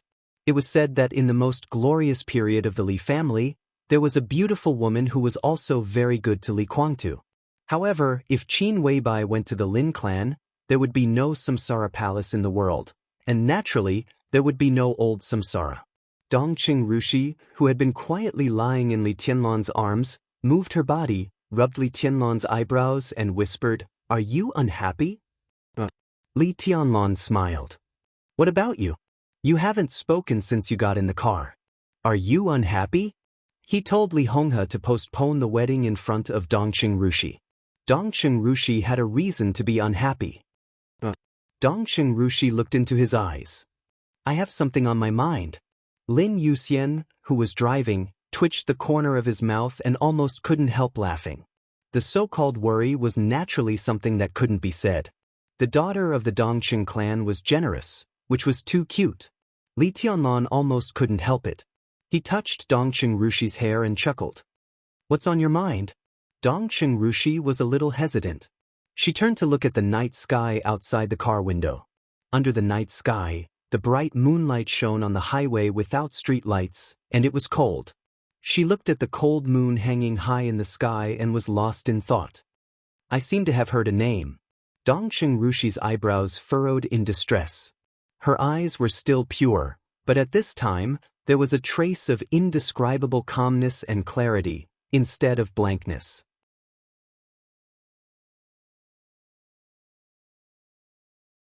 Chapter 348. When he returned to Huading, it was nearly 1 o'clock in the morning. The turbulent mid-July had completely passed. July 21st. There were still 10 days before the final maneuver. Li Tianlan did not return to the Sky Academy but went directly to the East Emperor Palace on the outskirts of the city. It was windy late at night in Huading, and it seemed that rain was coming. The Glass Palace, which could be said to be quite colorful in the whole of Huading, was silent and cold in the night. The security guard at the gate of the East Emperor Palace opened the door, and the Audi slowly drove into the East Emperor Palace. Looking at the huge palace in front of him, which was mostly made of glass, Lin Yuxian was amazed. The palace was exquisite and magnificent, and the artificial lake around it was clear and charming. In the dark of the night, the light from the glass and the lake reflected off each other. It was as if the lake had risen directly into the sky, or as if the palace had been built in the water. It was ethereal, without the slightest bit of vulgarity. "What a good place," Lin Yuxian said with a smile. "Is this your lair?" "Sort of." Li Tianlan nodded and smiled. "It's just the beginning. It looks gorgeous on the outside, but there's nothing inside." "Nothing?" Lin Yuxian smiled strangely. He was indeed a person who was easy to get along with. He was so casual that he seemed to have no pursuit. Although it was not a long journey from Lin and to Huding, Li Tianlan had already established some good feelings for him. He was such a brother-in-law, with great strength, but was too lazy to steal any limelight. His motto was to enjoy others' happiness, so Li Tianlan could not help but appreciate him. Li Tianlan responded casually, but he saw Lin Yuxian glancing at Dongqing Rushi with a gloating face. He glanced at Dongqing Rushi with a baffled look. Dongqing Rushi stood beside Li Tianlan, raised her head, and looked at the glass palace in front of her. Following her gaze, he vaguely saw a slim figure standing behind an open window on the top floor of the glass palace. The moment Li Tianlan saw her, the open window was closed, and then the whole palace was lit up. The light shone from the inside out and fell on the artificial lake in front of them. The sparkling lake and the bright palace were like a dream. "Brother-in-law, who is inside?" Lin Yuxian said with a smile. The way he called him brother-in-law was really teasing. Li Tianlan coughed as if he was answering Lin Yuxian's question, but his eyes fell on Dongqing Rushi. "It's Yuetong," he said simply. Wang Yuetong had been staying in Huding. In the first 2 days, she lived in the hotel, and then she moved directly to the East Emperor Palace. The little princess, who had just turned from a girl to a woman, was very clingy. No matter what Li Tianlan was doing before, she would call him every once in a while. However, since Li Tianlan went to Lin, and Wang Yuetong had not called him or even sent him a text message. But the fact that she was still here spoke volumes. Li Tianlan's eyes were warm. "I know her." Dongqing Rushi nodded and said softly. Li Tianlan thought she would continue to say something, but after the 4 words, Dongqing Rushi, there was no more. How could such an attitude be ambiguous? She had no attitude at all. Li Tianlan felt a headache and subconsciously began to imagine the scene of Dongqing Rushi and Wang Yuetong meeting later. The door of the summer palace opened. Wang Yuetong stood at the door, bathed in the crystal light. She wore a moon-white nightgown, looking a little lazy and charming. Dongqing Rushi quietly put her little hand in Li Tianlan's. Li Tianlan felt a little helpless. He took Dongqing Rushi's hand and said softly, "Let's go in. I'll just walk around." Lin Yuxian laughed and whispered, "Although I like crowds, I'm not interested in the scene of domestic violence. This place is good. I'll just walk around. Don't worry about me."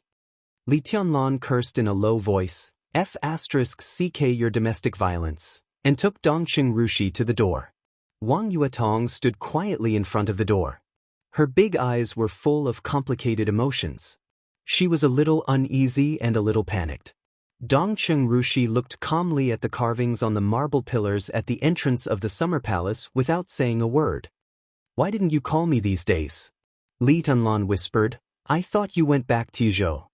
Wang Yuetong shook her head subconsciously and whispered, "If I go back to Yuzhou, will I never see you again?" "How come?" Li Tianlan shook his head and reached out to touch Wang Yuetong's hair. His voice was warm. "Do you know what happened in Lin?"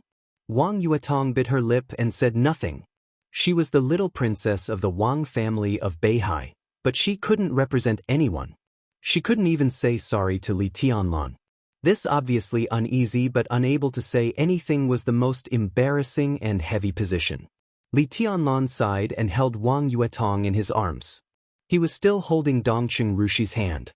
Or it could be said that he was held by Dongqing Rushi, while his other hand was holding Wang Yuetong. The posture was a little weird. Wang Yuetong was silent. Dongqing Rushi was still studying the carvings on the pillars beside her. Tianlan, don't you blame me? Wang Yuetong held Li Tianlan tightly and asked nervously. At that time, she knew what happened in Lin, and almost immediately. Her original sweet and happy little thoughts were also covered with a layer of shadow. In the past few days, Wang Yuetong could be said to have lived like a year. Now that she was in Li Tianlan's arms, she suddenly felt relaxed. Why should I blame you? Li Tianlan asked with a smile. Wang Yuetong wanted to say something but stopped on second thought. The invincible realm expert who seriously injured Senior Li with one sword in Lin, and was her biological father. More than 20 years after the Li family was destroyed, the Wang family of Beihai showed its position to the remaining Li family for the first time. The two families used to be very close, but now the contradiction was so sharp and obvious. What happened in Lin, Wang Yuetong hesitated. What happened in Lin, and has nothing to do with you. Li Tianlan said calmly. That's the choice of the entire Wang family of Beihai. Yuetong, I don't blame you, because you can't decide anything. But it doesn't mean that I don't have any thoughts about the Wang family of Beihai. Between you and me, no one is sorry to anyone, let alone right or wrong. But since we have different positions and what happened in Lin and happened, I must write it down. To be honest, I don't hate the Wang family of Beihai or your father. But since he chose to attack the Li family, my counterattack in the future will certainly not be peaceful. He paused, looked at Wang Yuetong and continued, as for you, I thought you would go back to Yuzhou without saying a word. If you really go back to Yuzhou, I won't blame you. If you are still here, I won't blame you. You, a woman, can still persist in the situation that the Wang family of Beihai and the Li family are against each other. Why should I, a man, give up? It's not that I don't have this responsibility. Otherwise, you are really blind. Really? Wang Yuetong raised her head in Li Tianlan's arms, with tears in her eyes. It could be seen how much pressure and suffering she had suffered in the past few days. Of course it's true. You are my woman. If you don't let go, I certainly won't let go. Li Tianlan pinched Wang Yuetong's little nose dotingly, very gently. Dongqing Rushi squeezed Li Tianlan's hand hard, very heavily. Li Tianlan felt a pain in his palm, and then he remembered that he had ignored the daughter of the Dongqing family. Let me introduce. Li Tianlan bit the bullet and said, this is Dongqing Rushi, and this is Wang Yuetong. Even if you haven't met before, you should have heard of each other. Silence. There was an awkward silence that made people's scalps numb. Wang Yuetong lay in Li Tianlan's arms. Dongqing Rushi held Li Tianlan's hand. The two seemed not to hear Li Tianlan's words, and they didn't even bother to do the most basic courtesy. Li Tianlan subconsciously thought of Qin Weibai. If she was here, Li Tianlan thought about it, and he really wasn't sure what kind of scene it would be if Qin Weibai was here. He suddenly looked forward to that scene. Li Tianlan stood for a while. Seeing that the two didn't want to talk, he sighed softly and was about to speak. Dongqing Rushi moved her palm. Wang Yuetong stood up from Li Tianlan's arms and said softly, I'll prepare the bathwater for you. Stay with me tonight. I have something to tell you. A charming blush appeared on her face and she whispered, I'm ready. The corner of Li Tianlan's mouth twitched, and he took a deep breath. Before he spoke, Wang Yuetong continued, there is a document in the study from the Sky Academy. You can take a look at it when you have time. She turned directly to the bathroom. Dongqing Rushi was still quietly looking at the flowers and plants engraved on the marble pillar. From beginning to end, Dongqing Rushi and Wang Yuetong seemed to ignore each other and never looked at each other. Was this considered jealousy? Wang Yuetong's figure disappeared. Dongqing Rushi finally turned her head and looked at Li Tianlan. The light in the hall shone on the door. Her eyes were pure and penetrating. Will you accompany me tonight? Dongqing Rushi looked at Li Tianlan with burning eyes. She squeezed Li Tianlan's hand, turned her head and whispered, if you accompany me, I can do what I did for you at my sister's house again. Her voice was low, and her face was flushed. Dongqing Rushi, Wang Yuetong. One on the left and the other on the right. Both sides were temptations. Li Tianlan almost collapsed. He forced himself to calm down and said helplessly, "I won't go anywhere tonight. I'll meditate in the study." There were 10 days before the final maneuver. At this time, he really should seriously adjust his state. Dongqing Rushi said faintly, "Oh." Li Tianlan took her to the top floor and arranged a bedroom for Dongqing Rushi next to his bedroom. The 3 bedrooms were next to each other. Li Tianlan was in the middle, and Dongqing Rushi and Wang Yuetong were on the left and right. Lin Youxian's bedroom was arranged next to Yu Donglai's. The old man had been living here. At this time, he seemed to be meditating, so Li Tianlan did not disturb him. After doing all this, Li Tianlan went to the study downstairs. The document from the Sky Academy that Wang Yuetong said was placed in the center of the desk. It was said to be a document, but in fact it was just a letter. Li Tianlan opened the envelope and read it with no expression on his face. He had read this letter a few days ago, but it was not for him, but for Dongqing Rushi.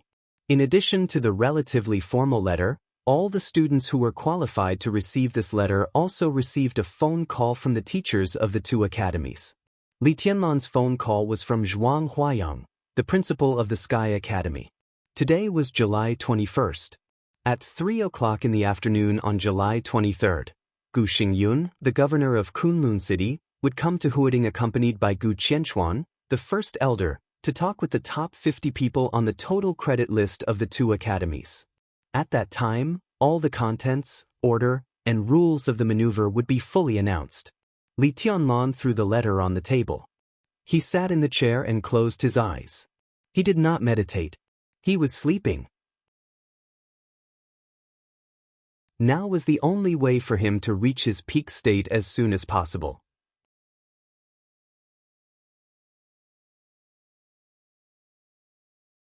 Chapter 349. The secular world was like a sea of bitterness. But there were always a few lucky people. Even in the secular world where all living things were bitter, they were still the darling of fate. For Wang Yuetong, her life should not have the so-called sorrow and pressure. As the little princess of the Wang family of Beihai and a genius with wind vein, she might not be as dazzling as her brother Wang Xingxiao's wind and thunder veins, heavenly king heart and exquisite bone, but a wind vein was worth cultivating in any superpower. However, no one in the Wang family of Beihai had ever strictly supervised and sharpened her martial arts. Whether it was Wang Tianzong or Summer Solstice, they had never made any clear requirements for her from childhood to adulthood.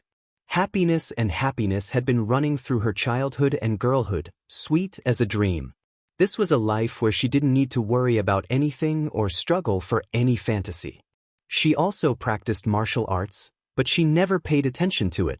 3 years ago, she was at the peak of the ice-condensing realm, and now she still hadn't entered the fire-flaming realm. Wang Yuetong also had some contact with the operation of commercial investment capital. Her sister-in-law, who was internally determined to be the future hostess of the Wang family of Beihai since she was born, was a real genius in this regard. When some famous economists, professors, business tycoons, and financial tycoons taught that sister-in-law, she listened in a lot. The Wang family of Beihai was unrivaled in the field of biological gene technology. There were all kinds of gene potions for different purposes. Wang Yuetong also studied them and used some extremely precious raw materials to make a batch of invaluable facial masks. In addition, Wang Yuetong also learned a little bit of bel canto, ballet, piano, guitar, guzheng, painting, and calligraphy. She could be said to be a real all-rounder, knowing everything but proficient in none. From childhood to adulthood, she did whatever she wanted to do, and no one forced her to do it if she didn't want to do it. Because her life was destined not to have too many ups and downs. Her future was stable, happy, and free. It was noble and elegant, calm and luxurious, dinner and champagne, sweet and leisurely. Her life would not have ups and downs and difficult setbacks, so it was good to be casual. Because of this, the entanglement between Wang Yuetong and Li Tianlan was regarded by the whole Wang family of Beihai as Wang Yuetong's self-abandonment. Abandoning oneself to degeneration. Wang Yuetong did not deny this statement, but she had never regretted it. She always felt that a woman's life was only complete when she met a man who made her have the courage to fly into the fire like a moth. He had fallen and fallen. Even if he really became an inseparable and chaotic relationship in the future and became a karmic obstacle entangled with gratitude and grudges, there was nothing to regret. At least Wang Yuetong didn't regret it. It was rainy on July 22nd in Huading. The rain continued to fall from dawn to dusk. The rain continued to fall without any signs of stopping. Wang Yuetong silently walked out of the study and gently closed the door. In the study, Li Tianlan sat in a chair, still sleeping quietly. Li Tianlan had slept for nearly 48 hours since he came back from Linnan, but there was still no sign of him waking up. His breathing was steady and regular, as if he had fallen into the deepest sleep. Wang Yuetong hesitated several times and finally did not wake him up. This was the 5th time she had entered the study. Li Tianlan did not wake up, so she could only continue to wait. Waiting. From the moment she made up her mind to be with Li Tianlan, she knew that this was something she had to get used to in the future. The TV was on in the hall on the 1st floor. Wang Yuetong held the railing and looked down. On the wide sofa, Dongcheng Rushi's body was curled up, looking lonely. Wang Yuetong frowned and looked a little hesitant. Li Tianlan had been back for 2 days. Dongcheng Rushi naturally lived here. Neither of them woke Li Tianlan up, nor did they say a word to each other. Wang Yuetong stayed in her room most of the time. Dongcheng Rushi was really free. She meditated, cooked, ran in the morning, and watched TV. Nothing was delayed. It seemed that they could not stand the atmosphere here. Yu Donglai and Lin Yuxian were rarely at home. One went out to visit friends and the other went out to play. They left for nearly 2 days and did not come back until noon. At this time, no one knew where they were. Wang Yuetong hesitated whether to talk to Dongcheng Rushi or not. She didn't even know what to talk about. She just felt that it was very wrong. Dongcheng Rushi might be able to deal with such an awkward atmosphere calmly, but she couldn't. Otherwise, she would not have locked herself in the room for 2 days in a row with an attitude close to concession. Wang Yuetong narrowed her eyes and quietly looked at Dongcheng Rushi on the sofa downstairs. Dongcheng Rushi on the sofa seemed to feel the hostile eyes, so she raised her head. One was up and the other was down, 6 floors high, but they were still clear in each other's eyes. Wang Yuetong took a deep breath, turned to the elevator, and planned to go downstairs. The phone suddenly rang. Wang Yuetong looked at the caller ID, and her face suddenly changed. The phone was still ringing. On the screen, the word, "Daddy," seemed to have suddenly become extremely sharp, easily piercing through all her defenses. Wang Yuetong's hand holding the phone trembled a little. She pressed the answer button and gently said hello. "Yuetong, where are you?" On the phone, Wang Tianzong's voice was clear and calm, without any extra emotion. In Huading, Wang Yuetong bit her lip and whispered. During the 3 years when Li Tianlan left, the relationship between her and Wang Tianzong was extremely stiff. They didn't even talk on the phone a few times a year. Wang Tianzong had a headache about his daughter's degeneration, while Wang Yuetong continued to insist in silence. If Li Tianlan didn't appear, the relationship between father and daughter would always be stiff. East Emperor Palace? Wang Tianzong asked. Wang Yuetong's face was a little pale, but she didn't say a word. On the phone, Wang Tianzong seemed to sigh softly. "Don't you go back to Yuzhou? Your uncle Yi called me several times and said that you asked for 10 days leave, but you haven't gone back yet. Dad, I want to resign." Wang Yuetong held the phone and said very carefully but firmly. "Resign?" Wang Tianzong thought for a while and said blandly, "If you resign, what can you do?" Wang Yuetong fell silent again. She knew what she was doing, but she didn't know how to say it. She believed that her father on the other end of the phone could understand what she meant. Wang Tianzong was also silent. On both ends of the phone, between father and daughter, all the emotions seemed to be completely frozen for a moment. "Go home." After a long time, Wang Tianzong said blandly, "I won't go back." Wang Yuetong suddenly laughed. Her voice was very clear, with the lightness and cleverness that Wang Tianzong was familiar with, but there was a trace of persistence in it. "Dad, I want to stay in East Emperor Palace and stay with him." "He's an enemy." Wang Tianzong's tone was simple and straightforward. "But he's not my enemy. For me, he's my man." Wang Yuetong said softly. "Have you really made up your mind?" Wang Tianzong said calmly, "Do you really want to go all the way?" "This is not a decision." Wang Yuetong said softly, "I just respect my own feelings. Dad, I'm not angry with you by saying this. I can be sure that I really love him. Maybe in your eyes, I haven't been with him for a long time. But since love at first sight can happen, it's not difficult to understand that I love him. I believe that he's a man worthy of all my feelings. It doesn't matter who he is to the Wang family of Beihai, an enemy, a friend, or a stranger. Dad, I'm just a little girl spoiled by you. I haven't done anything for the family, and I haven't thought about anything for the family. It's the same now. Whether he's an enemy or a friend of the family, I love him. I can't turn back, and I don't want to turn back. Even if you put aside your standpoint, he may not be suitable for you." Wang Tianzong said calmly, "You can hand over your whole life, but Li Tianlan's life is destined to be more than love. Do you remember my evaluation of Li Tianlan when I first met him?" Wang Yuetong's eyes were a little dazed. She remembered the meeting between Li Tianlan and her father in Huding. At that time, she actually didn't know her father's evaluation of Li Tianlan. Wang Shengshao conveyed the evaluation to her afterward. Only 8 words. "A wolf's ambition was never a good match." I probably know something about the Li family situation over the years, so I can guess Li Tianlan's psychology. Apart from potential, he had nothing else. That was why he wanted so much. Power, wealth, status, women, he wants everything. What kind of woman is Qin Weibai?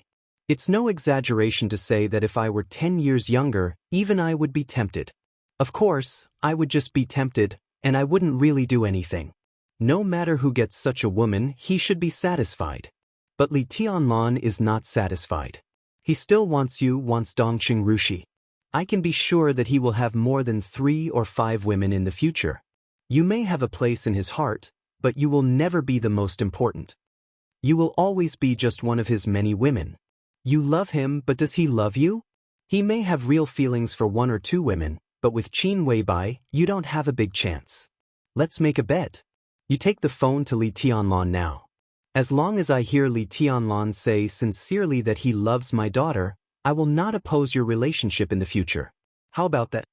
Wang Tianzong was surprisingly talkative. In recent years, Zhongzhou Sword Emperor had become more and more reticent. It could be seen that he was really worried about Wang Yuetong. Wang Yuetong bit her lip and felt a little wronged, but she did not agree to bet with her father. She held the phone tightly and forced herself to calm down. "Dad, I've decided. I'm sorry." Wang Tianzong suddenly fell silent.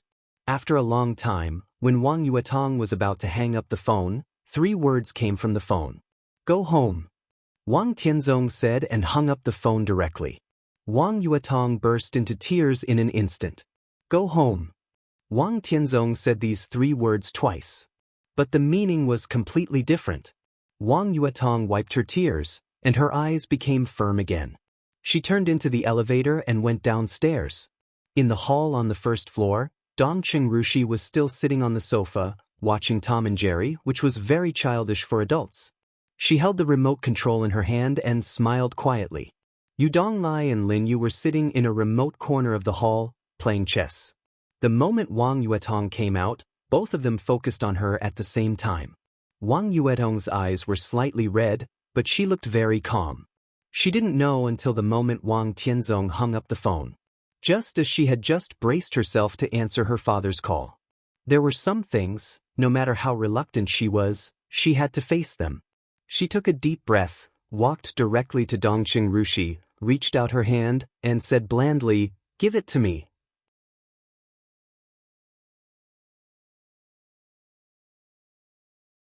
Chapter 350. The war between women could never be as brutal as the men's fists, but the forms that were displayed were more colorful. There were verbal battles on different occasions, Open and covert attacks from every corner, sarcasm and ridicule without batting an eyelid, two extremely beautiful young women from extraordinary family backgrounds. Even if they were to pull each other's hair or ears, it would still be a rare sight to see. This was F** King Lively. Otherwise, why would the ratings of some palace dramas in recent years far exceed those of war dramas? Those rising ratings were not all contributed by sisters, aunts, and aunts. No, young men also loved it. Lin Yuxian was such a man. He liked lively scenes. At present, the battle between Dongqing Rushi and Wang Yuetong seemed to have just begun, but it was enough to make him excited.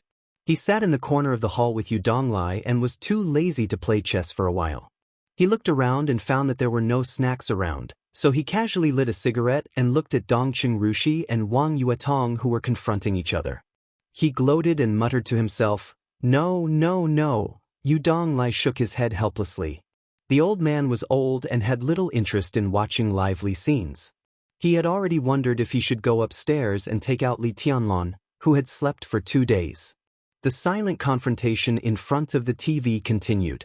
Wang Yuetong kept reaching out and became calmer. "Give it to me." Dongqing Rushi looked up at Wang Yuetong. Her eyes were as clear as water, and her small hand subconsciously clenched the remote control in her hand. Wang Yuetong did not urge her. She just reached out and waited quietly. But no one doubted that she would be savage when she was impatient. She was now just a young expert who had not yet entered the fire-flaming realm. In the face of Dongqing Rushi of the thunder-shocking realm, there was a huge gap in their combat strength. But as two women who had the same man, the martial arts realm was actually nothing. Dongqing Rushi hesitated, pursed her lips, and handed the remote control to Wang Yuetong. Her expression was neither aggrieved nor angry. She just looked at her quietly. Wang Yuetong took the remote control with many buttons and aimed it at the TV. Although it was called a television, it was actually a giant screen that was almost beyond the imagination of ordinary people. Its specifications were almost equivalent to the sum of 2 giant screens in a movie theater. The screen occupied the entire front wall of the hall, and it was so domineering that it was almost exaggerated. It was installed here by Wang Yuetong herself 3 years ago. It was installed according to the specifications of the Beihai Province Police Department Command Center. All the functions were available, and the TV broadcast function was just the tip of the iceberg. Wang Yuetong pressed several buttons. The image of the cat and mouse that occupied the entire wall began to shrink. The huge screen might look very comfortable, but it was hard for the eyes to accept after a long time. Wang Yuetong adjusted the picture to a more comfortable size, handed the remote control back to Dongqing Rushi and asked, "Is it much better now?" Dongqing Rushi took the remote control in a daze and said obediently, "Thank you. Tianlon should wake up in the evening. I plan to cook dinner for him.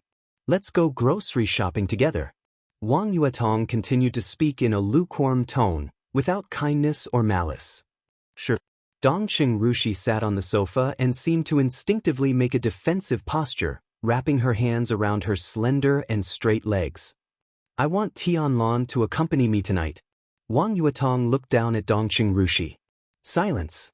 Either she broke out in silence, or she would die in silence. Dongqing Rushi did not break out. She silently held her legs, looking like a doormat.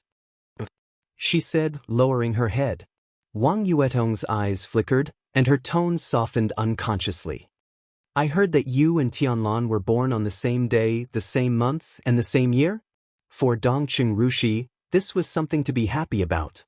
She looked a little happy, and her face bloomed with a smile.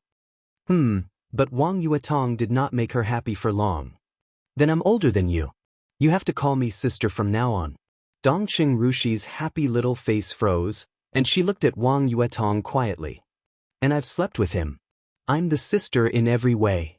Wang Yuetong looked straight into Dongqing Rushi's eyes. "Sister." After a long time, Dongqing Rushi whispered, then turned her head, and her mouth seemed to pout subconsciously. Wang Yuetong nodded. "I'm going to change clothes. Let's go shopping together." She turned around and walked into the elevator. Was it over? Was it over? Lin Yuxian, who was still waiting to see a good show, was stunned. There was no quarrel, no abuse, and no fight. One was majestic and strong, and the other was pitiful and resigned. Sister and sister. Were they going to love each other? Lin Yuxian, who was watching, said that he could not accept it. It was absolutely unacceptable. Dongqing Rushi didn't look like the kind of person who would be killed in a second. What's going on? Lin Yuxian looked depressed and annoyed. Good thing. Yu Donglai smiled and fiddled with the chessboard. Boy, do you still want to play? You're going to lose this game. It's really a good thing. Lin Yuxian nodded. But I still have to ask. He hesitated, ignoring Yu Donglai's stare, and walked over with a low smile. Dongqing Rushi was still nestled on the sofa, watching Tom and Jerry, which had shrunk down and was very comfortable. Her eyes were clear, and she seemed to forget the grievances just now.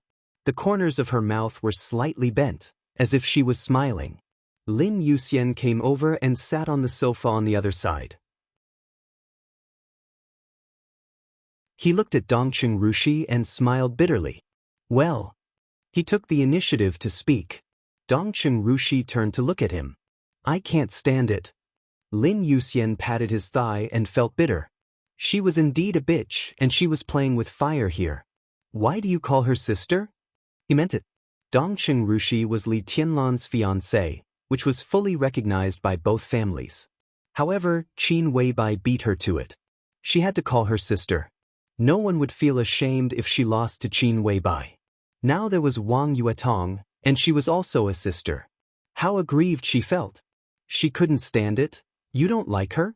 Dongqing Rushi looked at Lin Yuxian and asked. It's not about whether I like her or not. This is your family affair. Although the Lin clan and the Wang family of Beihai have a deep relationship, the Lin clan's position is clear now. I'm not familiar with Yuetong. I haven't even met her before, but I've met her brother once. So if you really want to say who is partial, I will definitely support you. She should call you sister. Lin Yuxian said helplessly. Whatever. Dongqing Rushi was indifferent, without the slightest anger. Don't you feel aggrieved? Lin Yuxian looked curious. Not really. Dongqing Rushi thought for a moment and said softly, Tianlan should be happy in this way. Lin Yuxian was stunned and didn't know what to say for a while. Wang Yuetong, who had always ignored Dongqing Rushi, took the initiative to speak. Dongqing Rushi obediently called her sister. There was no doubt that the two women wanted to make their men happy. Lin Yuxian suddenly lost interest in watching the fun. He suddenly felt a little envious. He envied Li Tianlan's luck.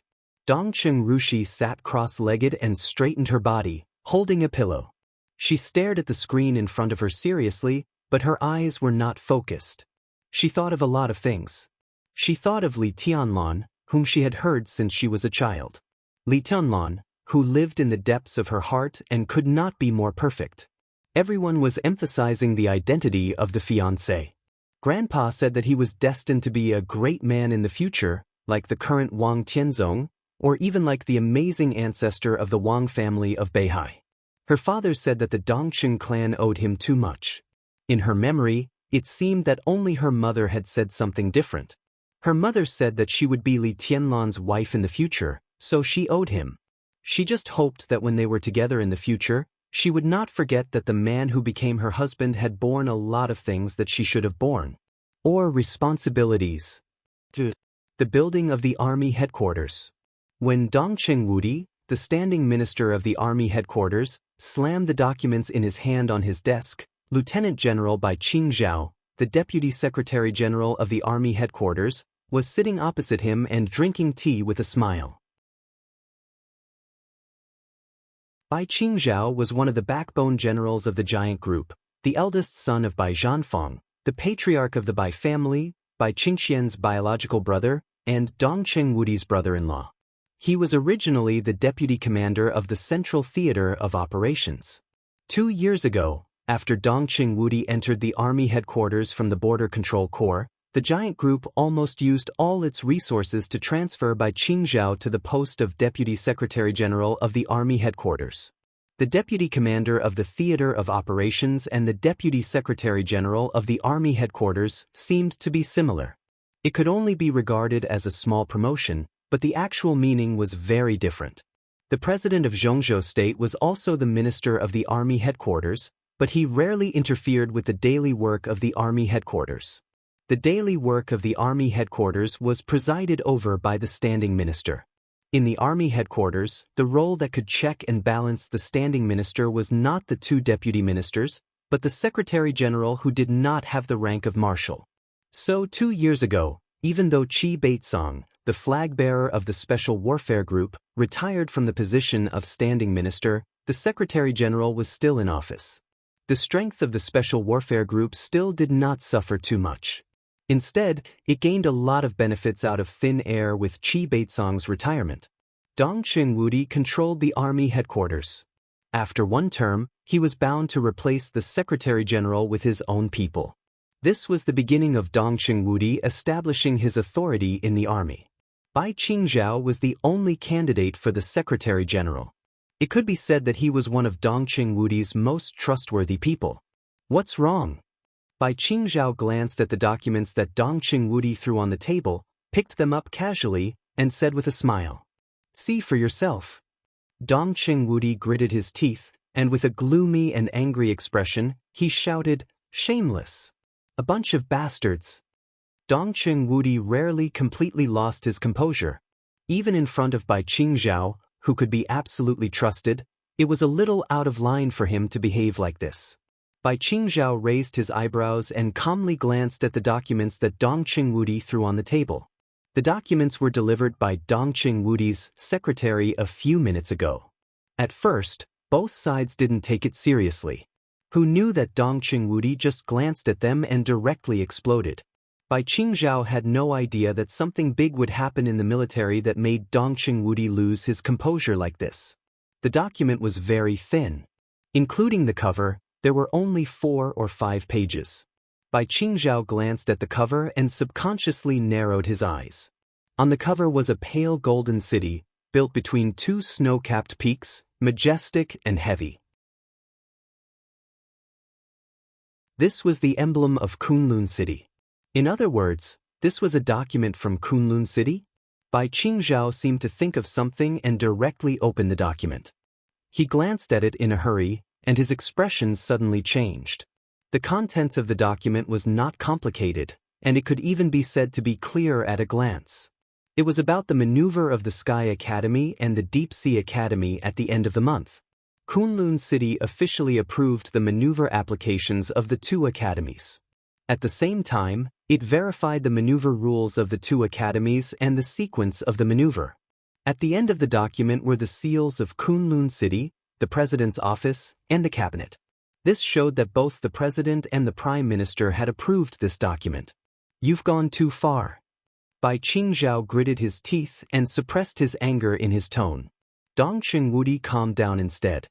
He took the document again and glanced at it carefully. Then he threw it on the table with cold eyes. "What do you think?" Bai Qingzhao was silent for a while and asked in a deep voice. Dong Qingwudi shook his head with a sneer. "Tianlan grows up too fast. The Li family's comeback also makes some people unable to sit still. So they can't help but be ruthless and make such a maneuver rules. Kunlun City and the Wang family of Beihai really have a tacit understanding." "Is there still room for maneuver?" Bai Qingzhao asked in a low voice. As soon as he spoke, he shook his head first and smiled bitterly. If there was really room for maneuver, how could Dong Qingwudi lose his composure like this? No matter what they plan in private, at least they do it in line with the rules. Dong Qingwudi said. "The president," Bai Qingzhao hesitated. "He can't wait for Kunlun City to do this." Dong Qingwudi sneered and was a little unhappy. The academics can take advantage of this opportunity to get closer to them. What Kunlun City did was in line with the rules, but it broke them. In this situation, if I want to do something, I can only ignore the rules.